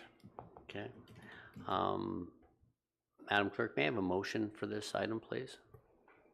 Moved by Hutchison, seconded by Shell. It is recommended 1, that DS 2024-126, Andy Karaskakis, Manager Planning Services, minor variance application 2024-A51, done 1793 line 4 north, be received and adopted. 2, that minor variance application 2024-A51, specifically to permit a detached accessory building with a building height of 5.11 meters, 16.75 feet, and a floor area of 84.5 square meters, 910.0 square feet on lands municipally known as 1793, line 4 north, Township of Oro-Medonte, be approved, subject to the conditions as outlined in DS 2024-126. 3, that the applicant be advised of the committee's decision under the Secretary Treasurer's signature. Thank you very much, Madam Clerk. Committee members, any questions or comments outstanding for staff or the applicant, or any comments regarding the motion? Seeing none, I'll call the vote. All in favor? Opposed? There's none. That is carried, Madam Clerk. The committee wishes to thank all of those for your participation through either your submissions or written comments or oral comments during the meeting, and will consider all matters in their decision. A copy of the decision will be mailed to the applicant, agent, and anyone who has submitted written comments or provided oral comments during the hearing in regards to the application. That concludes item 6C. We'll now move on to 6D, which is a minor application 2024-A-52, Bador Wallace, Caitlin Bador and Tom Wallace, location 22 Slalom Drive, Oro-Medonte. This public hearing is being held in accordance with the provision of the Planning Act to obtain public comments with respect to minor variance applications submitted by Caitlin Bador and Tom Wallace on lands municipally known as 22 Slalom Drive. Please be advised that the hearing is being digitally recorded for the purpose of the creation of a public record. Only after comments are received from the public, township staff, and requested agencies will the Development Service Committee make a decision on the minor variance application. Madam Clerk, have we received any correspondence in regard to this matter? Correspondence received from Township of Oro-Medonte Fire and Emergency Services dated October 16, Operations Division dated October 18, and Building Division dated October 23, 2024. Thank you very much. I'll now turn the meeting over to Andy Karaskakis, Manager, Planning Services, who will explain the purpose and effect of the minor variance application and any written statements received from the applicant. Mr. Karaskakis? Thank you, Mr. Mayor. Minor variance application 2024-A52 has been submitted for lands located at 22 Slalom Drive. The subject property is located on the east side of Line 7 north of Highway 400. The property consists of a total lot area approximately 0.2 hectares and consists of a 1.5-story dwelling with no garage and a shed. The subject property is zoned Rural Residential 2 in accordance with the Township zoning bylaw and is designated Rural Residential in accordance with the Township's official plan. The property consists of significant mature trees and shrub cover along its entire perimeter, and the surrounding area primarily consists of residential properties. The image on the left shows a picture of the subject property outlined in red, and the image on the right shows the subject property outlined in purple, showing the existing zoning of the Rural Residential 2 zone. The applicant is proposing to construct a detached accessory building and are seeking relief to the following sections of zoning bylaw 9795. The applicant is proposing to locate the detached accessory building in the front yard, meaning in front of the dwelling, and section 5.13A, it's a detached accessory building is not permitted to be located in the front yard. The applicant is proposing to locate the garage in the front yard approximately 6.4 meters or around 21 feet from the front lot line. Section 5.13D permitted locations for the building to be located minimum 2 meters from the interior side lot line, and the applicants are proposing that to be reduced to 1.2 meters. The accessory building maximum height, the bylaw requires 4.5 meters, whereas the applicants are proposing 5 meters in height. And lastly, the maximum floor area, the zoning bylaw requires it to be 70 square meters or 753 square feet. The applicants are proposing to construct a 2-story detached accessory building. The first story about 53.4 square meters in footprint. The second story approximately 41.8 square meters with a total square footage of 95.2 square meters or approximately 1,025 square feet. The applicants prepared a site plan drawing to support their minor variance application. So the site plan drawing shows the proposed garage to be located between the existing dwelling and Slalom Drive, to be located approximately 21 feet from the front lot line and approximately 4 feet from the interior side lot line and approximately 4 feet from the existing dwelling.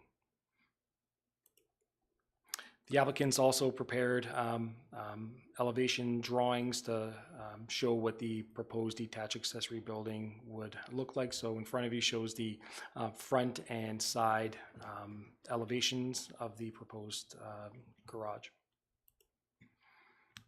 This image here shows the rear and the other side of the proposed garage. And a few images here showing the floor plan. So on the right side of the screen shows the proposed ground floor of the detached garage, and the image on the left shows the second floor storage loft, which has been identified by the applicant to be utilized for additional storage and working space beyond what the existing home currently offers.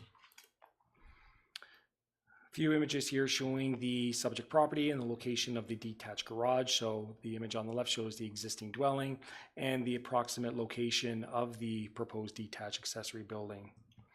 Image on the right shows the subject lands and the sign being posted in accordance with the provisions of the Planning Act.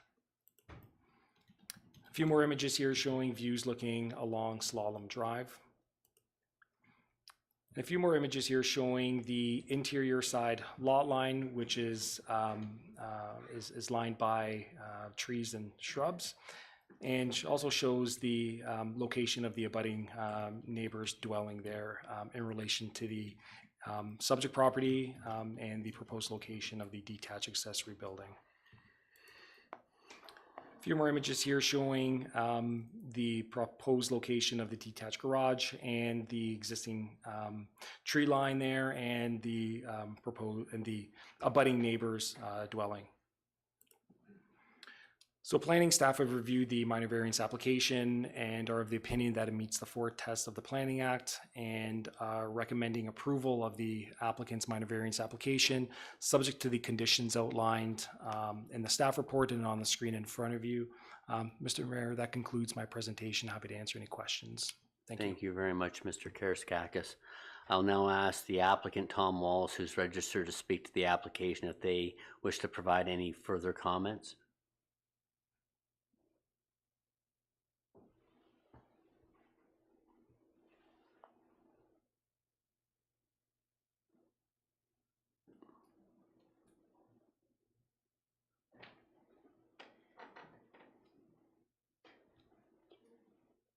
Hello, can you guys hear me? There you go. Yes, Mr. Wallace, please go ahead.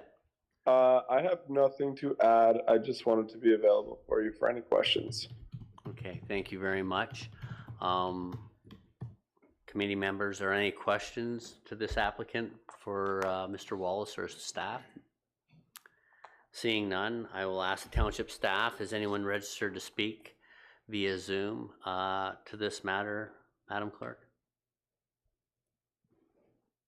No, Mr. Mayor, there were no additional registrations received. Thank you. And is there anyone in chamber that wishes to speak to this matter? I'll now ask planning staff if any additional correspondence has been received during the meeting. No, Mr. Mayor, nothing further has been received. Thank you. And Madam Clerk, may we have a motion for this item, please? Moved by Clark, seconded by Lavoie. It is recommended 1 that DS 2024-127, Andy Karaiskakis, Manager, Planning Services, Minor Variance Application 2024-A52, Tom Wallace and Caitlin Bedour, 22 Slalom Drive, be received and adopted.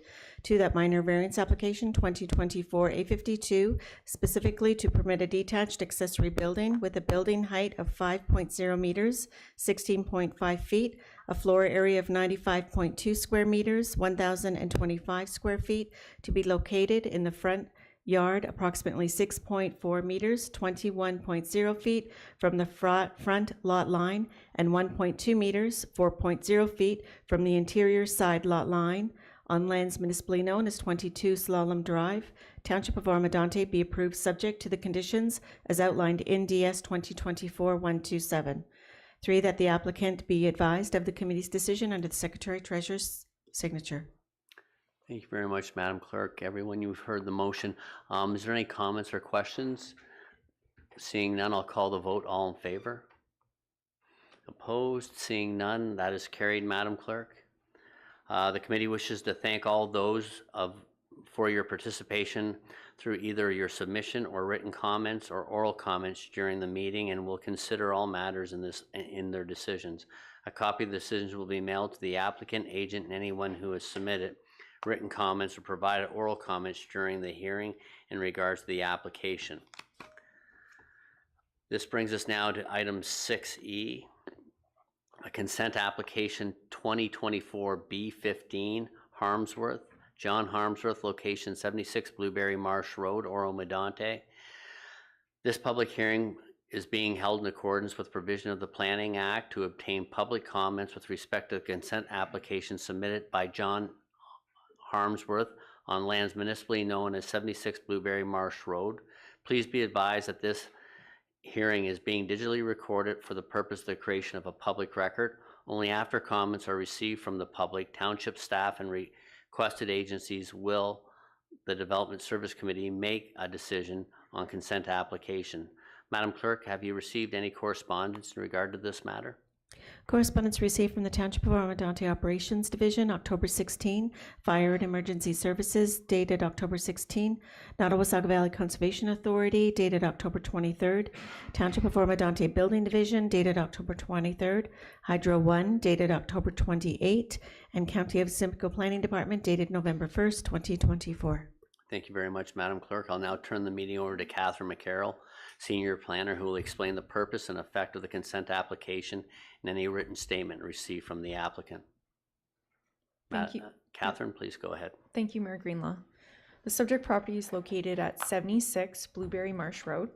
The property is zoned agricultural, rural, and environmental protection, and it's designated rural and greenlands in the county or in the township official plan.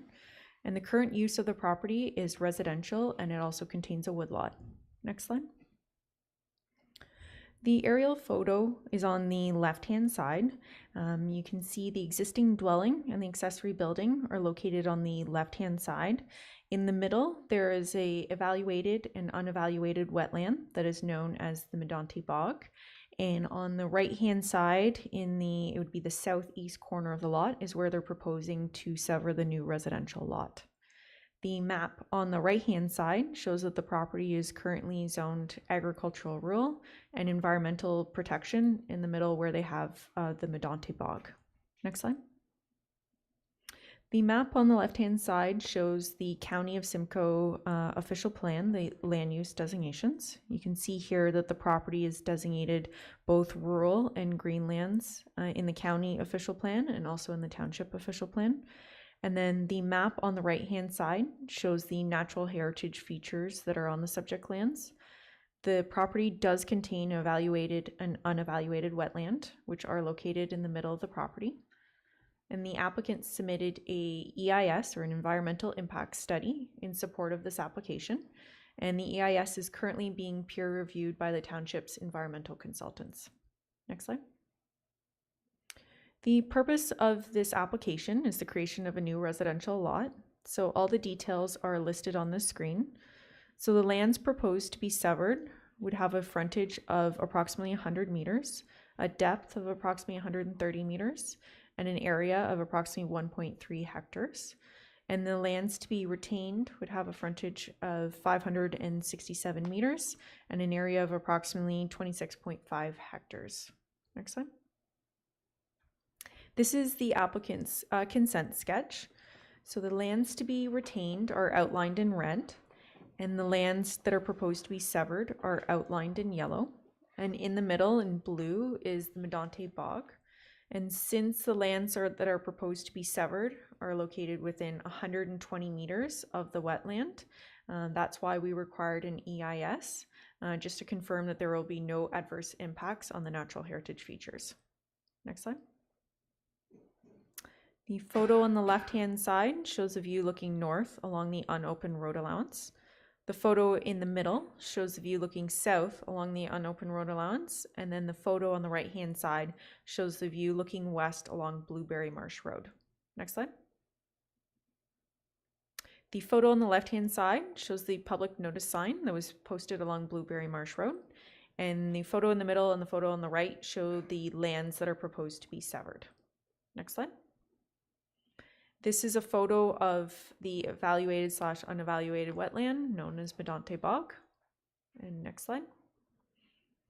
It is recommended that consent application 2024 B15 be deferred for 2 reasons. 1, so that the township staff can receive the peer review comments from the township's environmental consultant on the EIS that was submitted in support of the application. And 2, so that we can obtain the information required to calculate the minimum distance separation requirements from the neighboring livestock facilities. So I'm available if there are any questions. Thank you. Thank you very much, Ms. Carroll. I will now ask the agent, Greg Matheson, who is registered to speak to the application, and if they wish to provide any comment or indicate if they have anything further to be added to the staff presentation.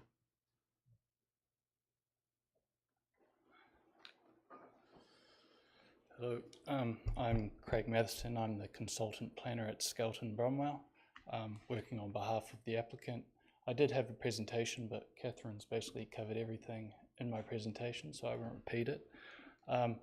We will defer receipt of the comments, and then we will respond accordingly. So we request that this decision be deferred until those comments are received.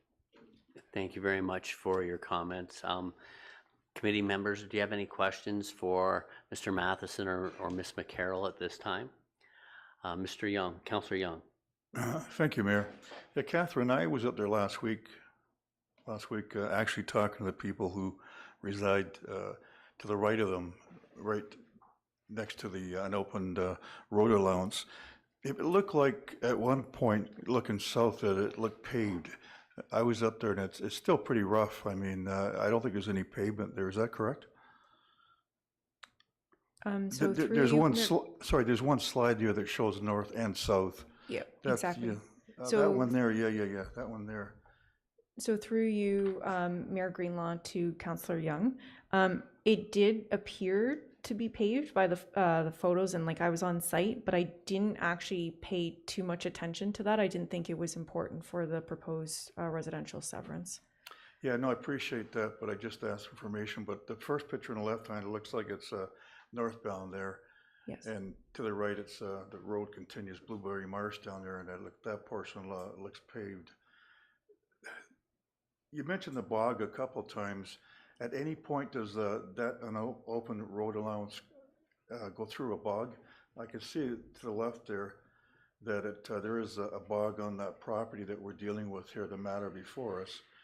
But the unopened road allowance, excuse me, is at any time, if you know, does it go through a bog? So through you, Mayor Greenlaw, to Councillor Young. So if you look on the screen here, the Medonte bog is identified in blue in the middle. Yes. The unopened road allowance is to the right of the lands that are proposed to be severed. So no, the Medonte bog does not go through that portion of the unopened road allowance. It does kind of touch on it on the property to the south of Blueberry Marsh Road, Yes. but not on the subject lands. So as far as you know, going north, you're not sure about that, as I hear you talking. So we did obtain environmental impact study. Yes. That is currently being peer reviewed by the township's environmental consultants. This matches their mapping in terms of where the Medonte bog was located. So. Okay. So as far as you know, sorry to, if I can continue, just got involved there. And so as far as you know that the unopened road allowance does not, there's no bog on that anywhere. Okay. And I can see here that the proposed severance actually goes right up against the unopened road allowance. Is that correct? That is correct. Okay. Thanks very much for answers. Thank you. Any other questions or comments at this time? Seeing none, thank you very much for bringing your comments forward and accepting the deferral if that's what is done. So I will ask now the township staff to advise, is anyone registered to speak via Zoom regarding this item? No, Mr. Mayor, there were no additional registrations received. Is there anybody in the audience that would care to comment to this item?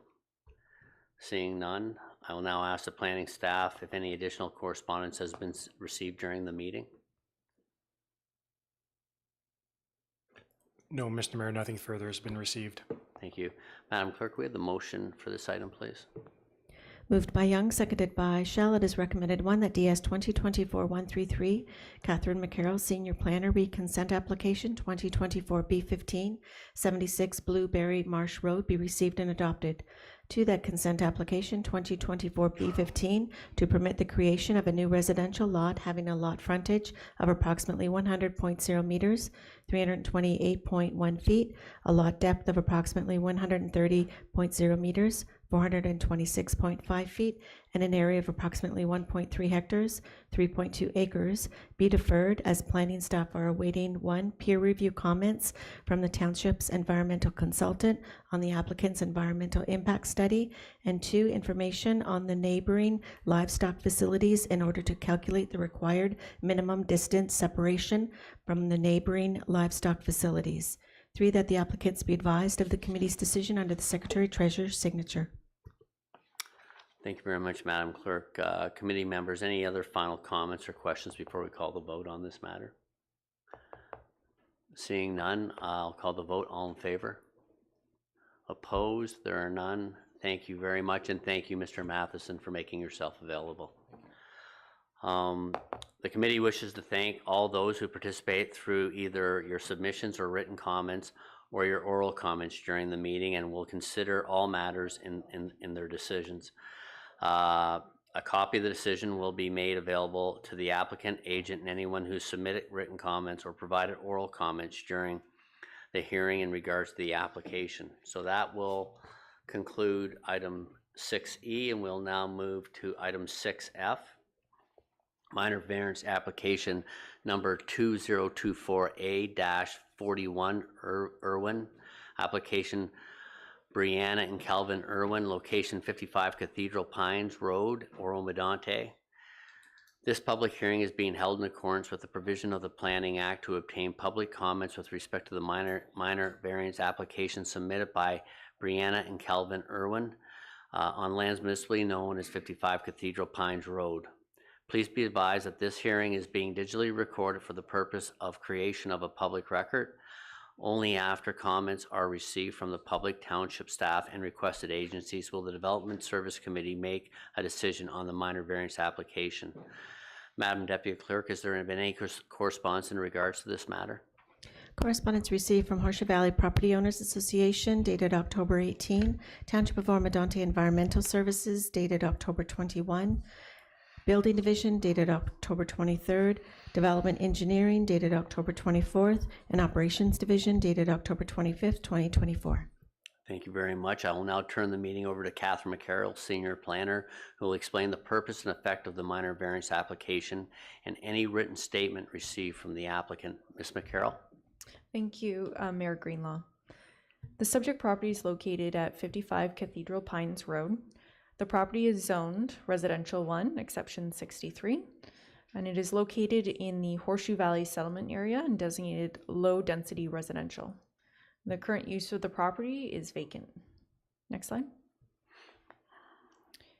The photo on the left-hand side shows an aerial image of the property.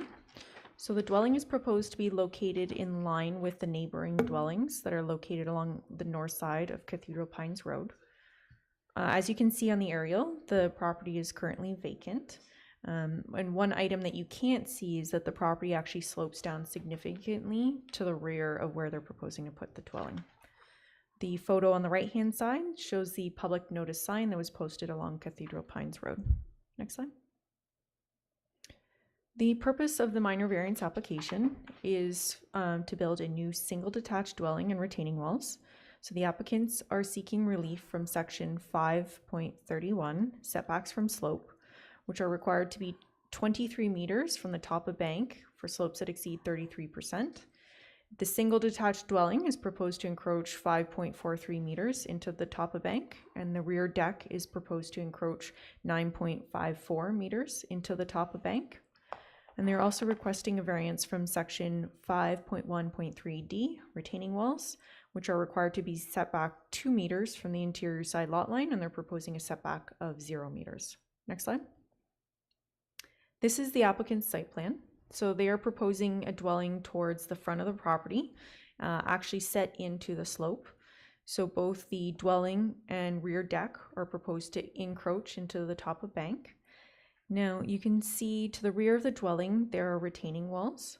The neighbor's retaining walls currently extend into the subject lands. So what they're proposing to do is demolish the portion that's on the subject lands, build new retaining walls, and tie it into the neighbor's retaining walls.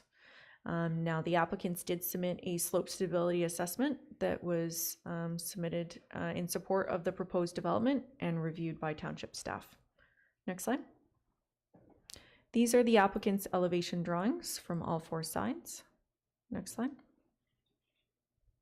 These are the views looking both east and west along Cathedral Pines Road. Next slide. The photo on the left-hand side shows the view of the property when looking from the road, and then the photo on the right-hand side shows the location of the proposed dwelling. Next slide. The photo on the left-hand side shows the neighbor's existing retaining walls that are partially located on the subject lands.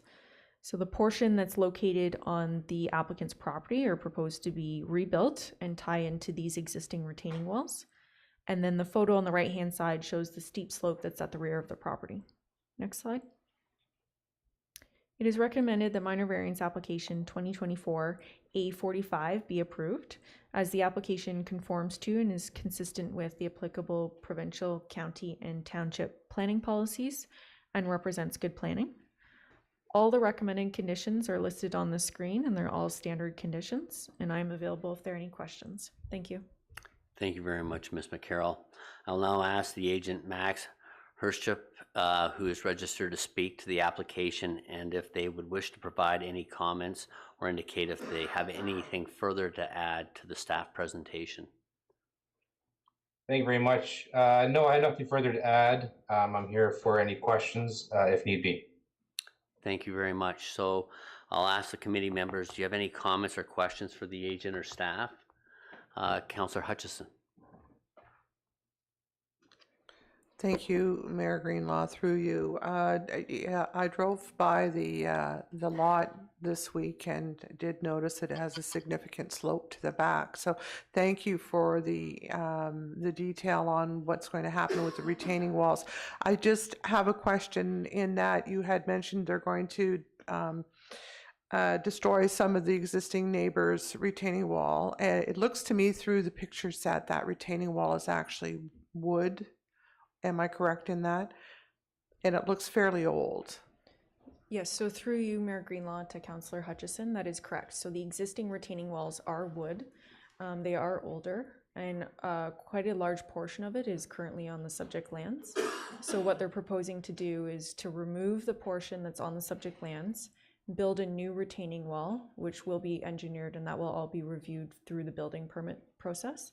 And they're going to tie it into the neighbor's existing retaining walls. So that's why they're proposing a 0-meter setback, so that it can go right up to the neighbor's property line and connect to it. So supplementary, then this new wall that will go in, will it also be wood construction, or will it be something, is something today required to be different than that? I will get the applicant, if he's still online, to answer that. He did provide me with drawings. I just don't have them in front of me right now.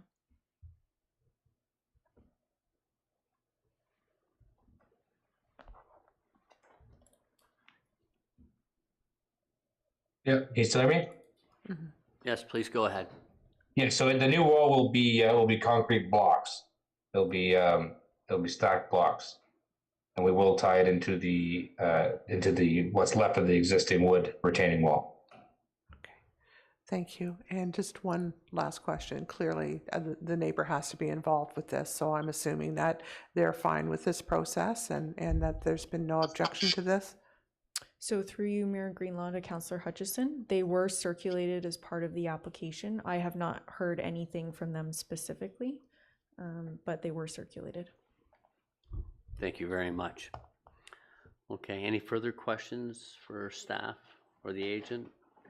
Seeing none, then I'll ask, Madam Clerk, is anyone registered to speak via Zoom or in person to this application? No, Mr. Mayor, there were no additional registrations received. Okay. Is there anybody in chamber who wishes to speak to this application? Seeing none, I will now ask planning staff if any additional comments have been received during the meeting.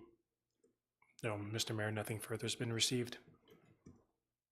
Are you disappointed? Are you lonely over there, Andy, because you're not getting any feedback? Here. Well, you're doing a good job. So, anyways, that's it for levity. We'll get serious now. So, Madam Clerk, we have the motion to this item, please. Moved by Lavoie, seconded by Hutchison. It is recommended one that DS 2024-134 Catherine McCarroll, Senior Planner, Minor Variance Application 2024 A45, Brienne and Calvin Irwin, 55 Cathedral Pines Road, be received and adopted. To that minor variance application 2024 A45, specifically to permit the construction of a single detached dwelling that encroaches 5.43 meters, 17.8 feet into the top of bank of a slope, a rear deck that encroaches 9.54 meters, 31.3 feet into the top of bank of a slope, and retaining walls with a reduced setback of 0.0 meters, 0.0 feet from the interior side lot line on lands municipally known as 55 Cathedral Pines Road, Township of Oro-Medonte be approved, subject to the conditions as outlined in DS 2024-134. 3, that the applicant be advised of committee's decision under the Secretary Treasurer's signature.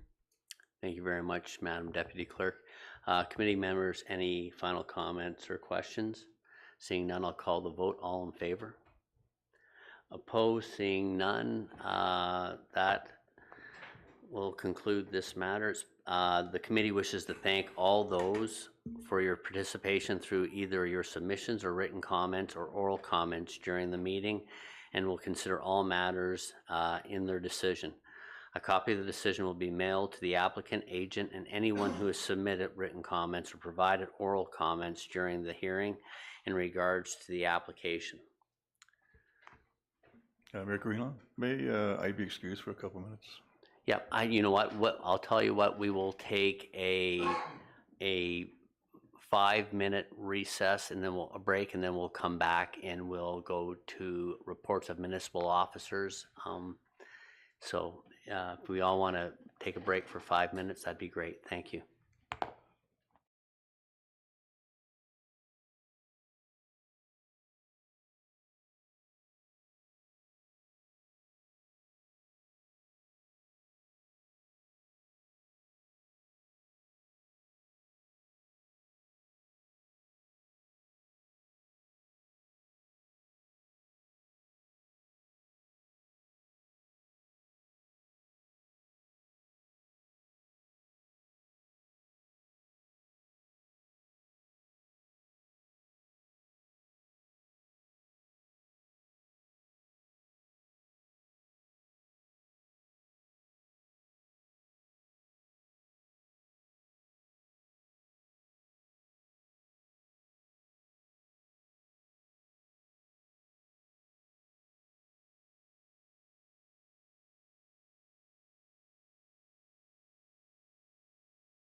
Mr. Mayor, we're live. Thank you very much, Madam Clerk. We're now on reports of municipal officers, 7A. May we please have a motion for 7A? Moved by Shell, seconded by Clark. It is recommended, one, that DS 2024-137, Catherine McCarroll, Senior Planner, fee run refund request, zoning bylaw amendment application 2024 ZBA 04, Frost, options report be received and adopted. 2, that staff proceed with option blank as outlined in DS 2024-137. Thank you very much. Council members, the floor is open for questions or comments. Councillor Hutchison. Thank you, Mayor Greenlaw. Through you, Catherine, you and I have spoken about this particular application for a refund. So I'm hoping perhaps you can give council some background on this particular matter. I've also spoken with Mr. Frost in detail about this as well. So he's been able to articulate to me the reasons why he is looking for the refund. And you and I have had the conversation too. So perhaps you could provide some color to this request before we make a decision on what option to choose as far as to what's been presented in front of us. Yeah, perfect. So through you, Mayor Greenlaw, to Councillor Hutchison. So we received a request for a refund of fees.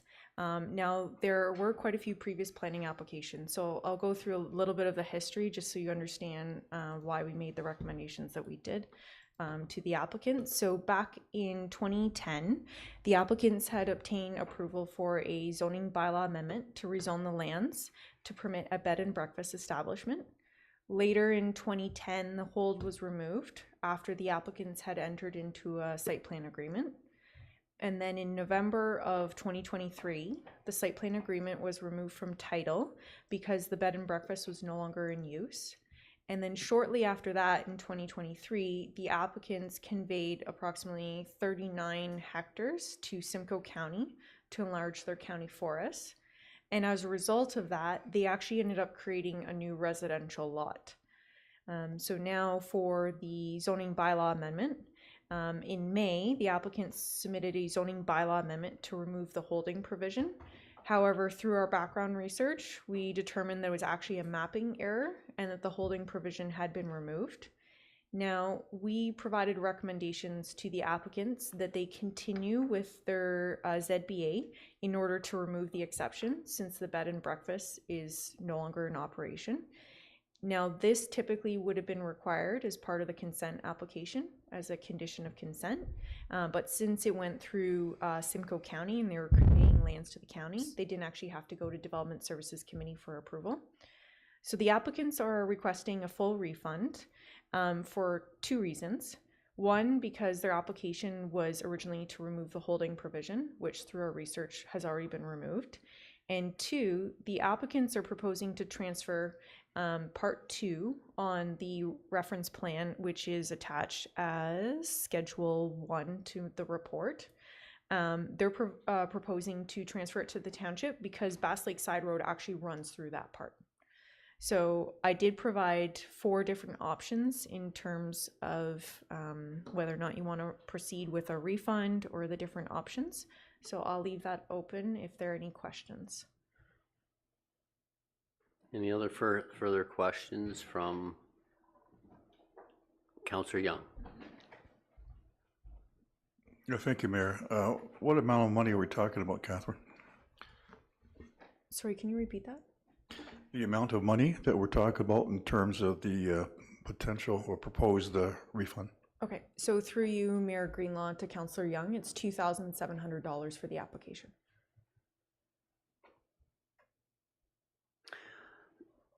Councillor Hutchison, I just help me understand something. So it's all about the holding provision that was already removed versus, so if you took the thing that was misunderstood that was already removed, would the fees have changed? Would they still have had to incur the same $2,000, or was there an additional charge because there was a misunderstanding of what needed, that something was already removed, the holding provision? Yeah, so to you, Mayor Greenlaw. So they actually wouldn't have submitted an application at all. They were proposing to just leave the zoning as is. And the only reason why they were proposing to remove the holding provision was in order to build on the lot that was created as a result of that conveyance of land to Simcoe County. So they actually wouldn't have submitted an application at all had it not been for a mapping error, and that's why they submitted the removal of hold. And they still would have been able to sever the lot? Yeah, so because of the fact they were conveying land to the county, they didn't actually have to go through a formal planning application that went to Development Services Committee. So what they did is they conveyed that portion of the forest to the county, and as a result, there was a strip of land that resulted in a residential lot that was created by conveying those lands to the county. Okay, thank you. Councillor Hutchison? So that we have this clear, because of the mapping error, they were required to apply to have the holding provision removed. So through you, Mayor Greenlaw, to Councillor Hutchison, that is correct. So in order to build on that new residential lot, the hold had to be lifted. So the fee of $2,700 is a result of having to apply because the holding provision was on there, which was an error. So what they're asking for is the $2,700 rebate because they wouldn't have had to have made that application at the time if that mapping error was not there, correct? That is correct. Thank you. And the amount, I just want to make sure I get that. I'm hearing two numbers, 2,700 or 2,007. Is it 2,700?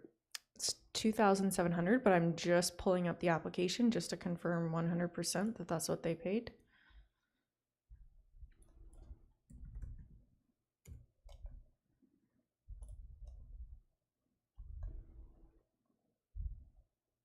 That is correct. They paid $2,700. And I guess the only question I would have is, you know, I understand them asking for 100% refund. I would question, we've already invested time, staff on this, so and as a rule, the application fees don't cover 100%. It's not 100% cost recovery. So, you know, I will leave it up to council to determine whether it's a full refund or a partial refund. Councillor Schell? Yes, thank you, Mayor Greenwell. Through you to Ms. McCarroll. What are the other options, please? So through you, Mayor Greenlaw, to Councillor Schell, my report, I outlined 4 different options. So option 1 was that staff facilitate the full refund of fees in exchange for acquiring part 2 on the plan. Option 2 was that staff facilitate the refund of fees but do not proceed with the rezoning.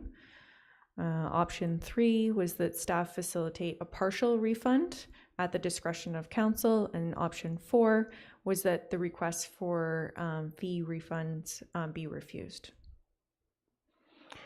Oh, thank you. And what would your recommendation be, or do you have that option?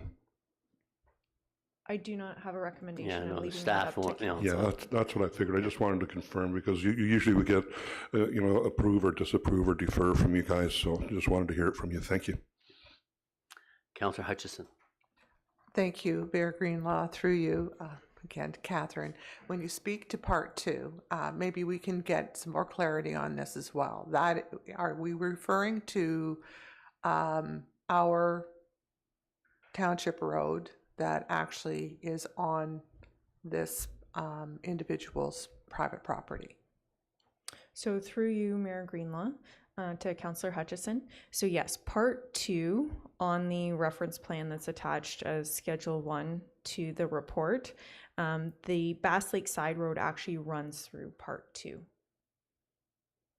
So supplementary, Yes, please go if I ahead, may, yes. for the homeowner,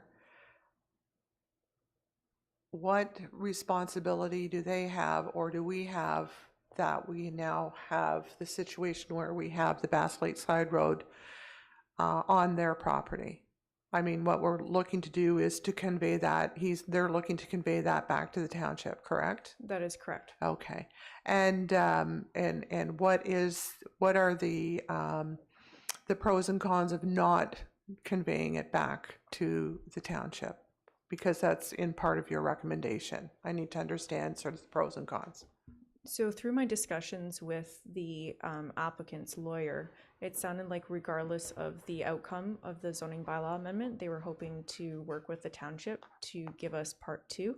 They have been working with the manager of infrastructure and capital projects to transfer that part 2 over to the township, but they were hoping that that would be in exchange for a free zoning bylaw amendment, would be to give part 2 in exchange for a ZBA. And the ZBA would be to remove the exception, which currently permits a bed and breakfast, which otherwise would remain on those lands. Is that all your questions at this point? Thank you. No, I just want to, Deputy Mayor Lavoie. Oh, yes, through you, Mr. Mayor, to either Councillor Hutchison or Ms. McCarroll. Which of the 4 options would satisfy the property owner or the applicant, or whatever the proper term is? Yes, please go ahead, Councillor Hutchison. In speaking with the applicant, full refund of the application fee of $2,700, and they would convey the Bass Lake Side Road portion to the town. Yeah, well, thank you very much. I think I'm in favor of the option that does that in any event. We seem to have, as being demonstrated earlier, some difficulty getting people to apply for applications to do certain things with their lands. So I'm quite happy when people do. And if there's been an error that's caused an inconvenience, then I think we should try and make it right and then be done with this matter. So thank you. Thank you. Councillor Young. Yeah, thank you, Mayor. So as I understand this, the whole thing originated from an error, I guess, on our part. And as if it had not been for that, there'd be no staff time spent on this, correct? Had they decided, through you, Mayor Greenlaw, to Councillor Young, had they decided not to remove the exception for the bed and breakfast, that is correct. They would not have submitted an application. And there'd be no time spent by our staff then? Correct. Any further questions or comments from the committee? Seeing none, then I'm going to ask somebody to put forward what option of the recommendations put forward by Ms. McCarroll. Councillor Hutchison.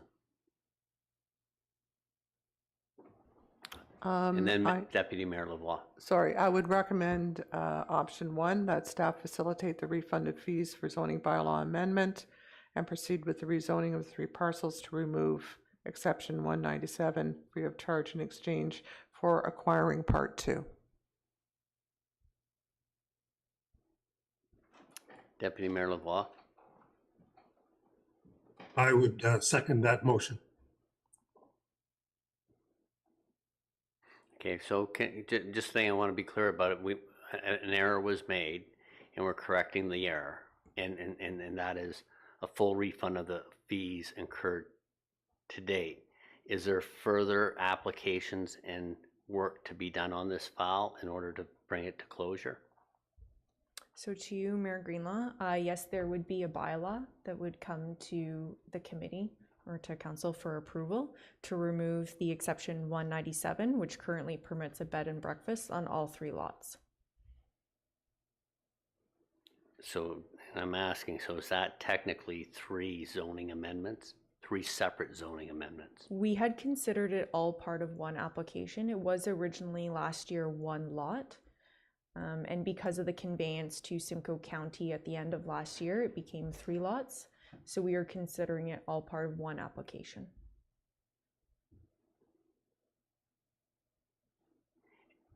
Therefore, is there 1/3 the time as if it was 3 separate lots to process those applications? Well, we're reviewing. I know all as one. we're Yeah. referring to them as one application. Yeah. But is there 3 times the staff work involved to process Mr. Spagnell? Thank you, Mayor Greenlaw. Really, what it turns into is it's more of a blanket rezoning considering all 3 properties. So additional staff time would just be for the review of what those properties entail, which has already been done.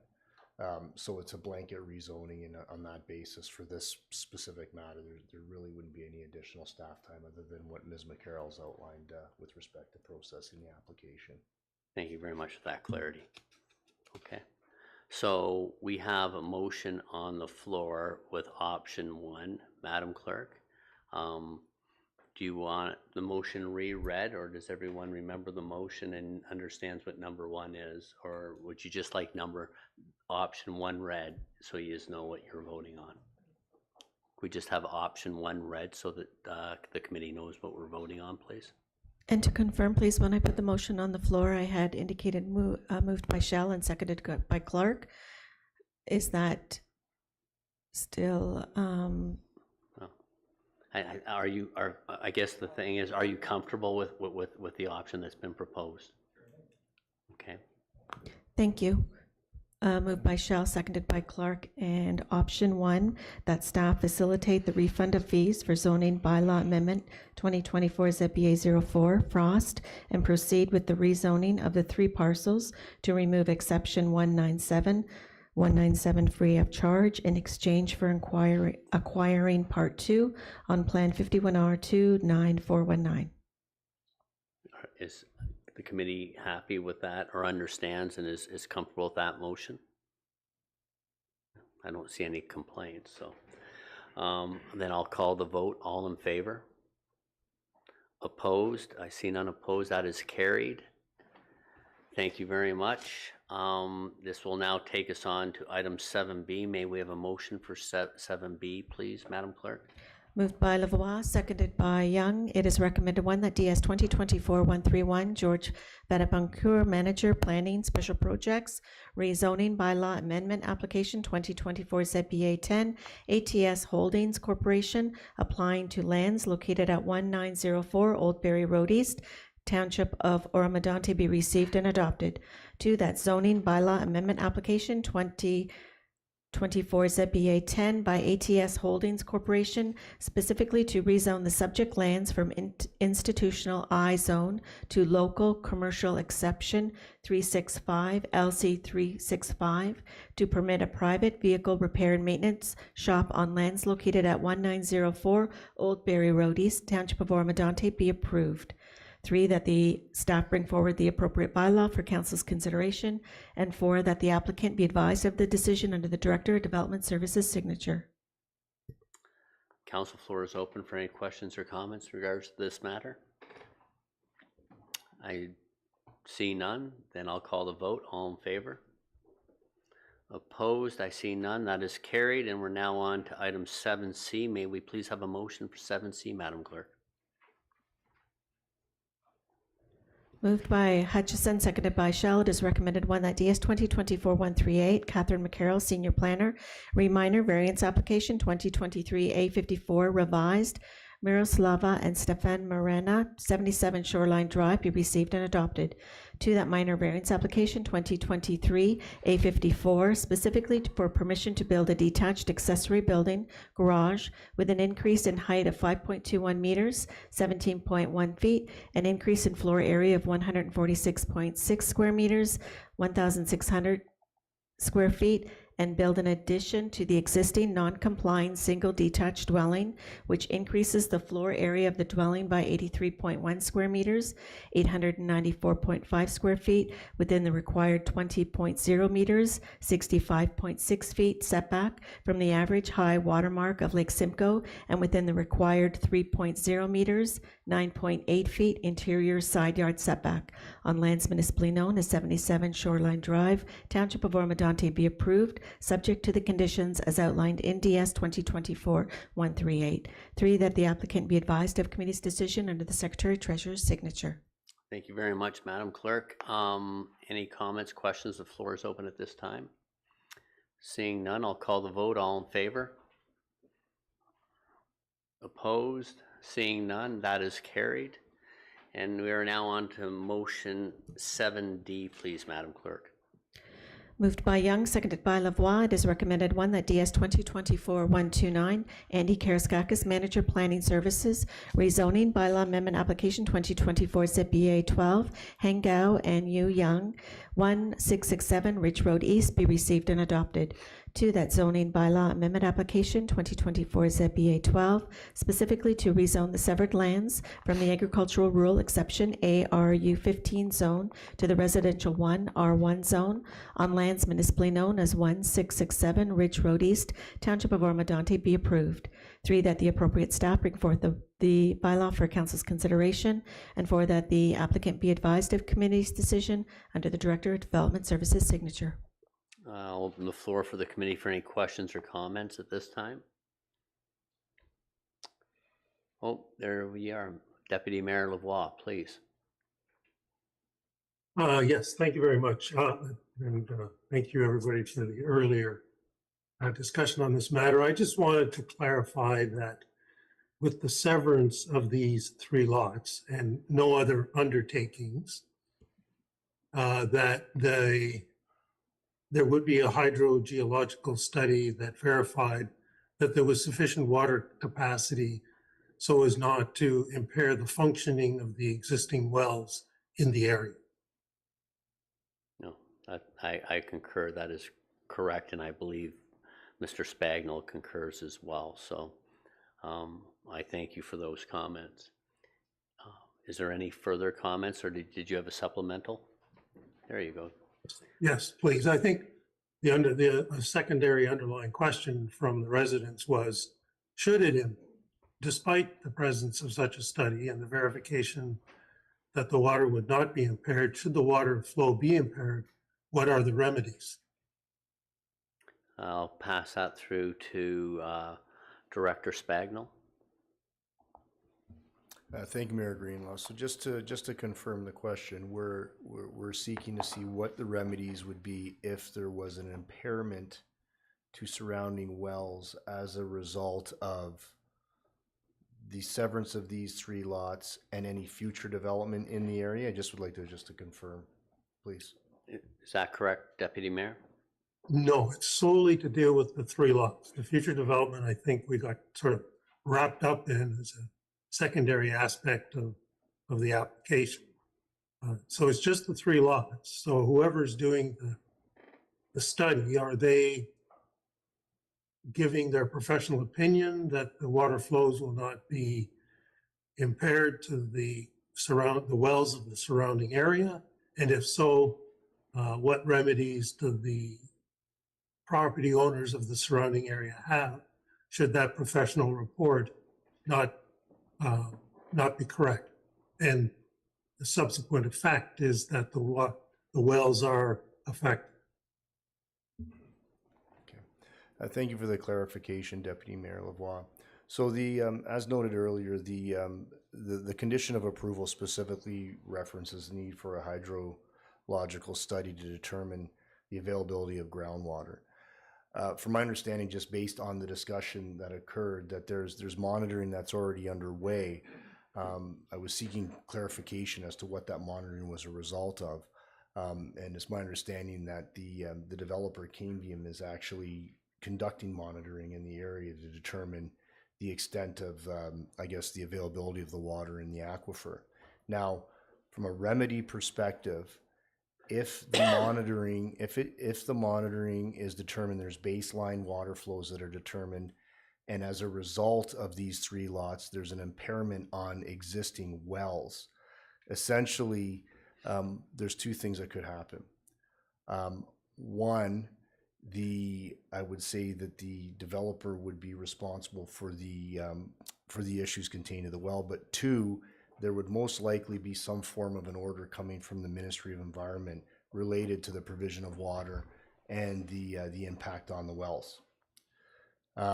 As far as that remedy goes, to my mind, it becomes a civil action where it's a determination as to whether or not there's any proof that these lots have actually impacted the aquifer to which those wells have been impaired.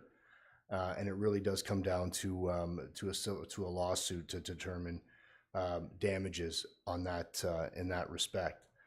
Now, in my experience, where there has been issues with respect to drawdown or wells drying out in an area, I have seen the ministry issue orders for connection and expansion of services to bring water to those areas where there is an impairment. But to my mind and my understanding is those would be the remedies to those types of situations, and they would be essentially legal, and it'd be litigation on the basis of any proof that there's any direct relation to the wells in the proposed lots drawing down on existing wells in the area. Thank you very much for that explanation, Mr. Spagnell. Does that suffice and fulfill your inquiry, Deputy Mayor?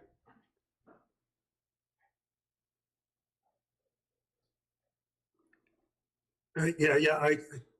I mean, what we're suggesting here is if there is an impairment to the existing wells, private wells, then it's a civil suit between the property owners that the township is not a party to, and the party that wrote or authorized that the amount of water in the aquifer was sufficient is also not responsible. Yeah. Mr. Spagnell, please reply. Thank you, Mayor Greenlaw. And I think it's important to note that if the approval is coming in through the municipality, I think it would be safe to say that the municipality could get pulled into that same litigation as well, because we're dealing with a decision that's before Development Services and the municipality. However, on the basis that we're from a township's perspective, relying on the expertise of engineering firms and whatnot to say who would be brought into those discussions, I wouldn't be able to tell you, but I would have to think that there would be a few other agencies and individuals that would be brought into such a matter. No, thank you. Is that suffice, Deputy Mayor? Yes, thank you very much. Okay, thank you. Councillor Schell? Yes, thank you, Mr. Greenlaw, or Mayor Greenlaw. I'd like to propose that we defer this until they can prove that there's not going to be any problems with the water. I don't think it's a good thing for us to allow these lots to be divided or severed and created if there's potential there that it's going to cause problems down the road for all of us. Yeah, no, I appreciate that. I'll let Mr. Spagnell, but I think the problem is one minute we're trying to cut the red tape, and then the other arm's trying to say, make sure every I's dotted, T's crossed, and we can only do so much to ensure protection, because we can't get, nothing is guaranteed forever. But I think the steps that Mr. Gao has been taking to date is everything that he is responsible to do, and then some, to ensure that he's not affecting his neighbors' wells. So, Mr. Spagnell, would you like to comment further, please? Yes, thank you, Mayor Greenlaw. And I think I think the decision of committee to defer, it really does rest with the committee. If the committee is not comfortable making a decision in this based on the information that's provided, it does provide the opportunity to have additional information, because the applicant does need to satisfy that condition of approval with respect to the hydrological study, which will be peer reviewed by the municipality as well. So if there is an issue with respect to the study, and if there is some information that's provided that there could be an impact on surrounding wells, that checkpoint is there, and staff can report back to Development Services, once that information is available, to provide additional information so that the committee has a more informed when it's making its decision with respect to the specific rezoning. But is Mr. Hangao been correct in his statement saying that if at any time the hydrological monitoring shows that it's going to disrupt, then everything's... Mayor Greenlaw, just a point of clarification. The monitoring that happens and occurs as part of these investigations is to confirm what the water levels are and to try to determine the existing status of the aquifer and the water that's being provided and the flows. It establishes a benchmark to that effect. That does it they do this for two reasons. One, to see how the aquifer is operating, but also to establish baseline information so that if there is a problem as a result of something, they have the ability to try to deduct as to what that problem might be. So there's a few reasons for the monitoring. But I think the key here is that if the condition cannot be satisfied, the severances would not go through, the condition won't be satisfied, and it's a non-issue for future consideration of the wells. As far as the deferral goes for the zoning amendment, staff would report back to council based on the findings of that hydrological report, and then that would be the additional information I think that council or that committee would need in order to land on a decision with respect to this application. But there would have to be some base monitoring done in the area on the wells to determine what the current status is of the wells in order to finalize that work. So from a clarification standpoint, they may determine through that monitoring that there is an existing issue, but it would also be up to those same engineers to determine whether or not the aquifer that they may be tying into is going to be, exacerbating that issue, or whether or not there can be a viable source of water for those three lots. So it's providing base information on the existing wells and determining if there is an aquifer that can provide water for these three sites without impacting those wells.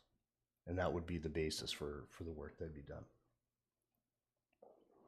Okay, so my question is, if a deferral is put on, how long is that deferring this project from moving forward?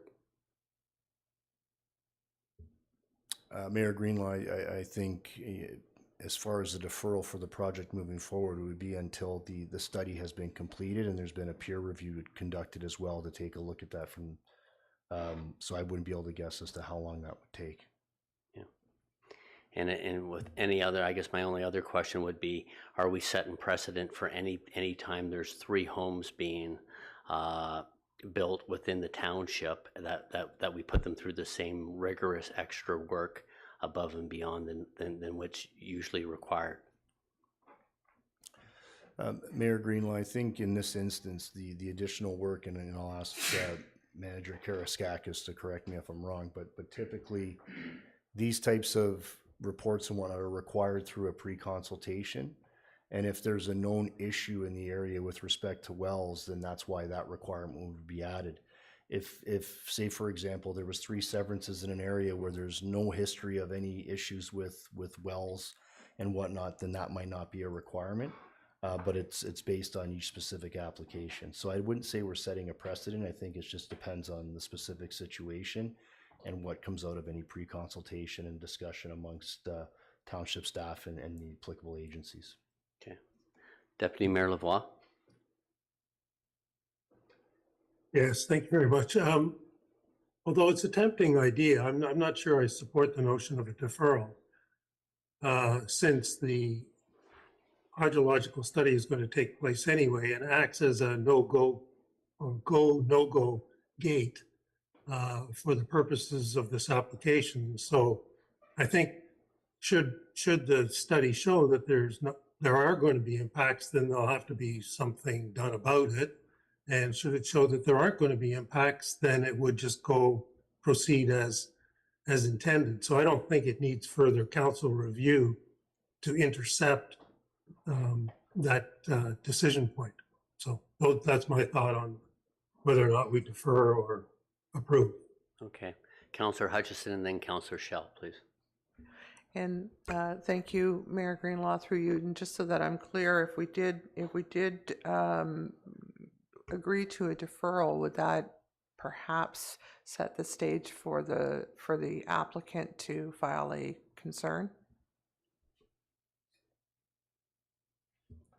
Through Mayor Greenlaw to Councillor Hutchison, a deferral it could result in the applicant appealing to the Ontario Land Tribunal if the decision is not rendered within within a reasonable time frame under the Act.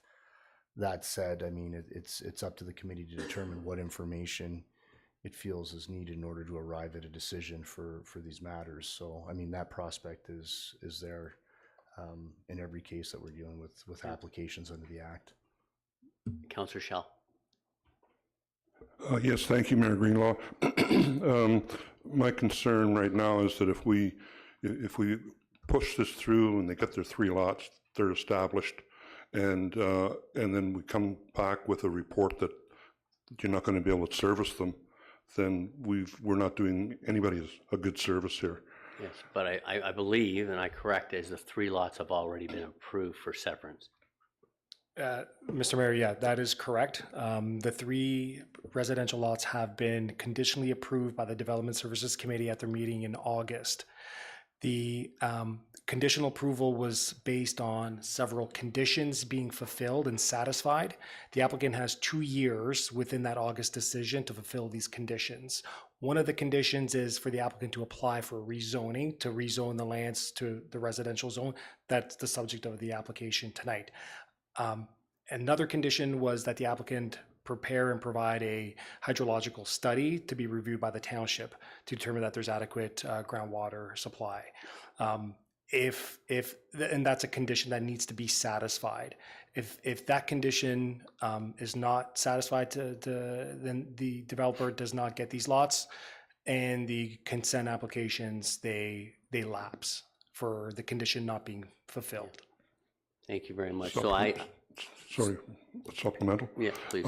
If that's the case, then you're giving the permission to develop these 3 or sever these 3 lots or create them, and then you're going to take it away if they can't do it?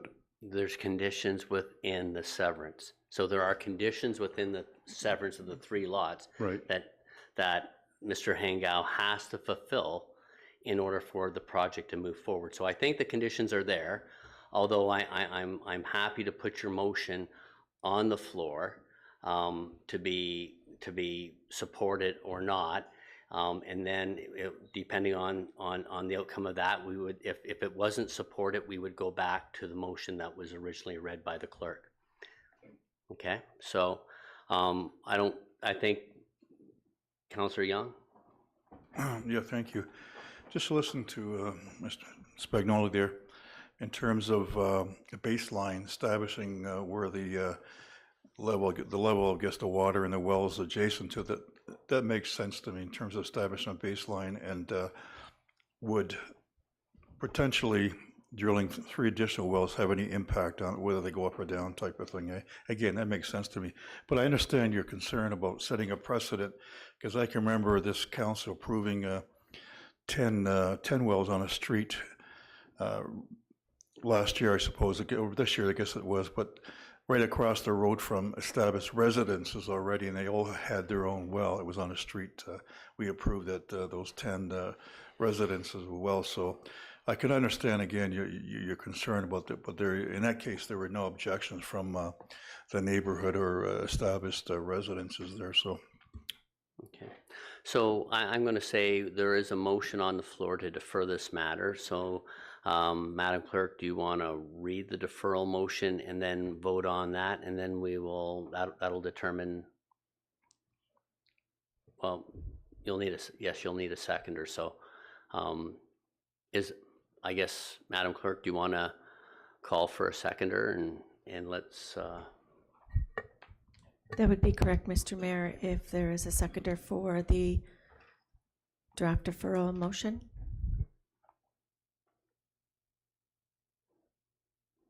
Any seconders? I don't see any.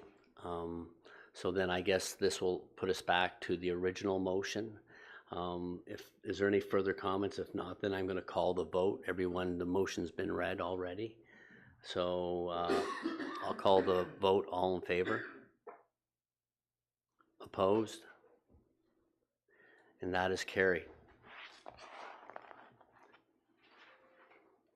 Okay, so now we are on to item 7E. Madam Clerk, may we have a motion for 7E, please?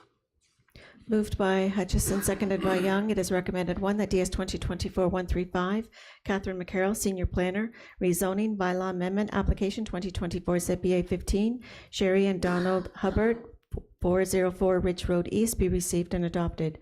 Two, that zoning bylaw amendment application 2024 ZBA 15, specifically to rezone a portion of the subject lands from the agricultural rural ARU zone to the rural residential 2 RUR2 zone to fulfill a condition of consent application 2023 B02 on the lands municipally known as 404 Ridge Road East, Township of Oro-Medonte, be approved. Three, that the staff bring forward the appropriate bylaw for council's consideration. And four, that the applicant be advised of the committee's decision under the Director of Development Services signature. Thank you very much, Madam Clerk. The floor is open for any questions or comments from the committee. I don't see any. Then I'll call the vote. All in favor? Opposed? There are none. And that concludes that matter. We are now, that brings an end to the reports of municipal officers, and we'll now need a motion to go into closed session, Madam Clerk. Moved by Lavoie, seconded by Clark. Be it resolved that we do not go into closed session at 8:26 p.m. to discuss Lister-Client Privileged, West Half Lot 11, Concession 8, and litigation affecting the municipality's Lister-Client Privilege, UCHI, Consolidated Companies, Inc., applicant appeal to the Ontario Land Tribunal. Thank you. I'll call the vote. All in favor? Opposed? That is carried. And thank you very much. And we'll see council in closed.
the speed. Mr. Mayor, we're live. Thank you very much, Madam Clerk. May we have a motion to rise from close, please? Moved by Clark, seconded by Young. Be it resolved that we do now rise at 9:22 p.m., at which time we shall report on closed session items 8C and D. All in favor? Opposed? That is carried. May we have a motion for item 8C, please? Moved by Shell, seconded by Lavoie. Be it resolved that confidential report number DS 2024-125 and presented by Brent Spagnell, Director of Development Services, George Vedaboncourt, Manager Planning Special Projects, and John Bin, CAO, Re-Solicitor Client Privileged, West Half, Lot 11, Concession 8 be received, and that staff and legal counsel proceed as directed by counsel. All in favor? Opposed? That is carried. May we have a motion for 8D, please? Moved by Clark, seconded by Hutchison. Be it resolved that confidential report DS 2024-139 and presented by Brent Spagnell, Director of Development Services, George Vedaboncourt, Manager Planning Special Projects, re-litigation affecting the municipality, Solicitor Client Privilege, UCHI Consolidated Companies, Inc., applicant appeal to the Ontario Land Tribunal be received. All in favor? Opposed? That is carried. And just a note that the next Development Service meeting will be December 4th, 2024, be the last meeting of the year for Development Services. May we have a motion to adjourn, Madam Clerk? Moved by Lavoie, seconded by Young. It is recommended that we do now adjourn at 9:24 p.m. All in favor? Opposed? That is carried. Thank you, everyone. We'll now proceed to the council meeting following the Development Services meeting. So I'd like to call to order the council meeting. May we have a motion to adopt the agenda, Madam Clerk? Moved by Lavoie, seconded by Shell. Be it resolved that the agenda for the council meeting of Wednesday, November 6, 2024 be received and adopted. Are there all in favor? Opposed? That is carried. Are there any pecuniary interests to disclose or conflicts? Councillor Lavoie?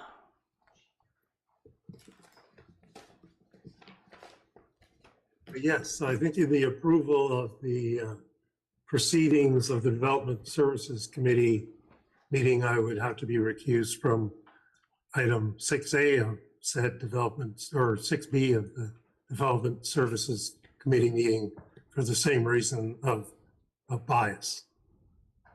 Thank you very much. As noted, Madam Clerk? Yes. Okay.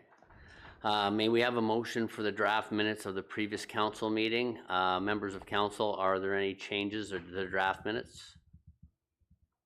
Seeing none, all in favor? Well, Sorry, apologies. Thank you. Moved by Hutchison, seconded by Young. Be it resolved that the draft minutes of the council meeting held on Wednesday, October 2nd, 2024 be received and adopted as printed and circulated.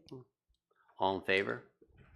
Opposed? That is carried. Thank you. The motion helps when you call a vote. I appreciate your assistance there. May we have a motion to approve the recommendations of tonight's DSC meeting?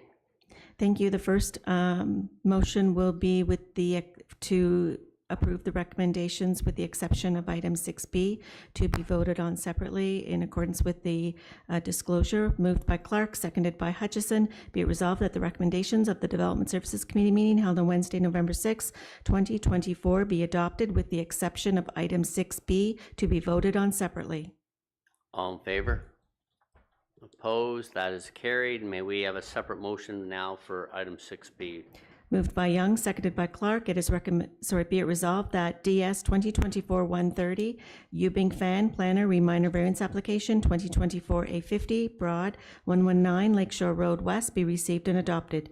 2, that minor variance application 2024-A50, specifically for permission to replace the existing attached deck with a larger unenclosed porch and maintain the existing non-compliant setbacks of 1.3 meters, 4.3 feet, and 1.6 meters, 5.2 feet from the interior side lot lines on lands municipally known as 119 Lakeshore Road West, Township of Oro-Medonte be approved, subject to the conditions as outlined in DS 2024-130.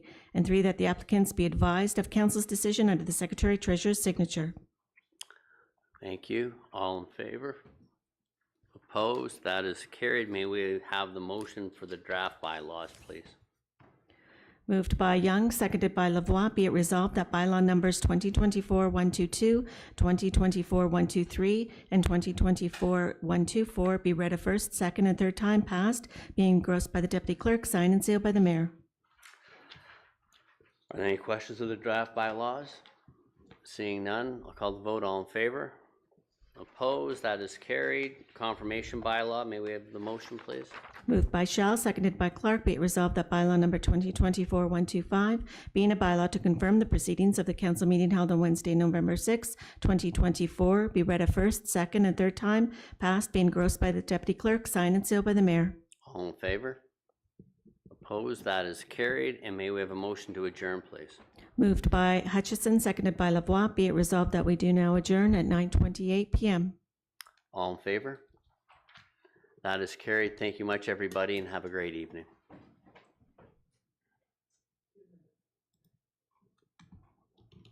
Not yet.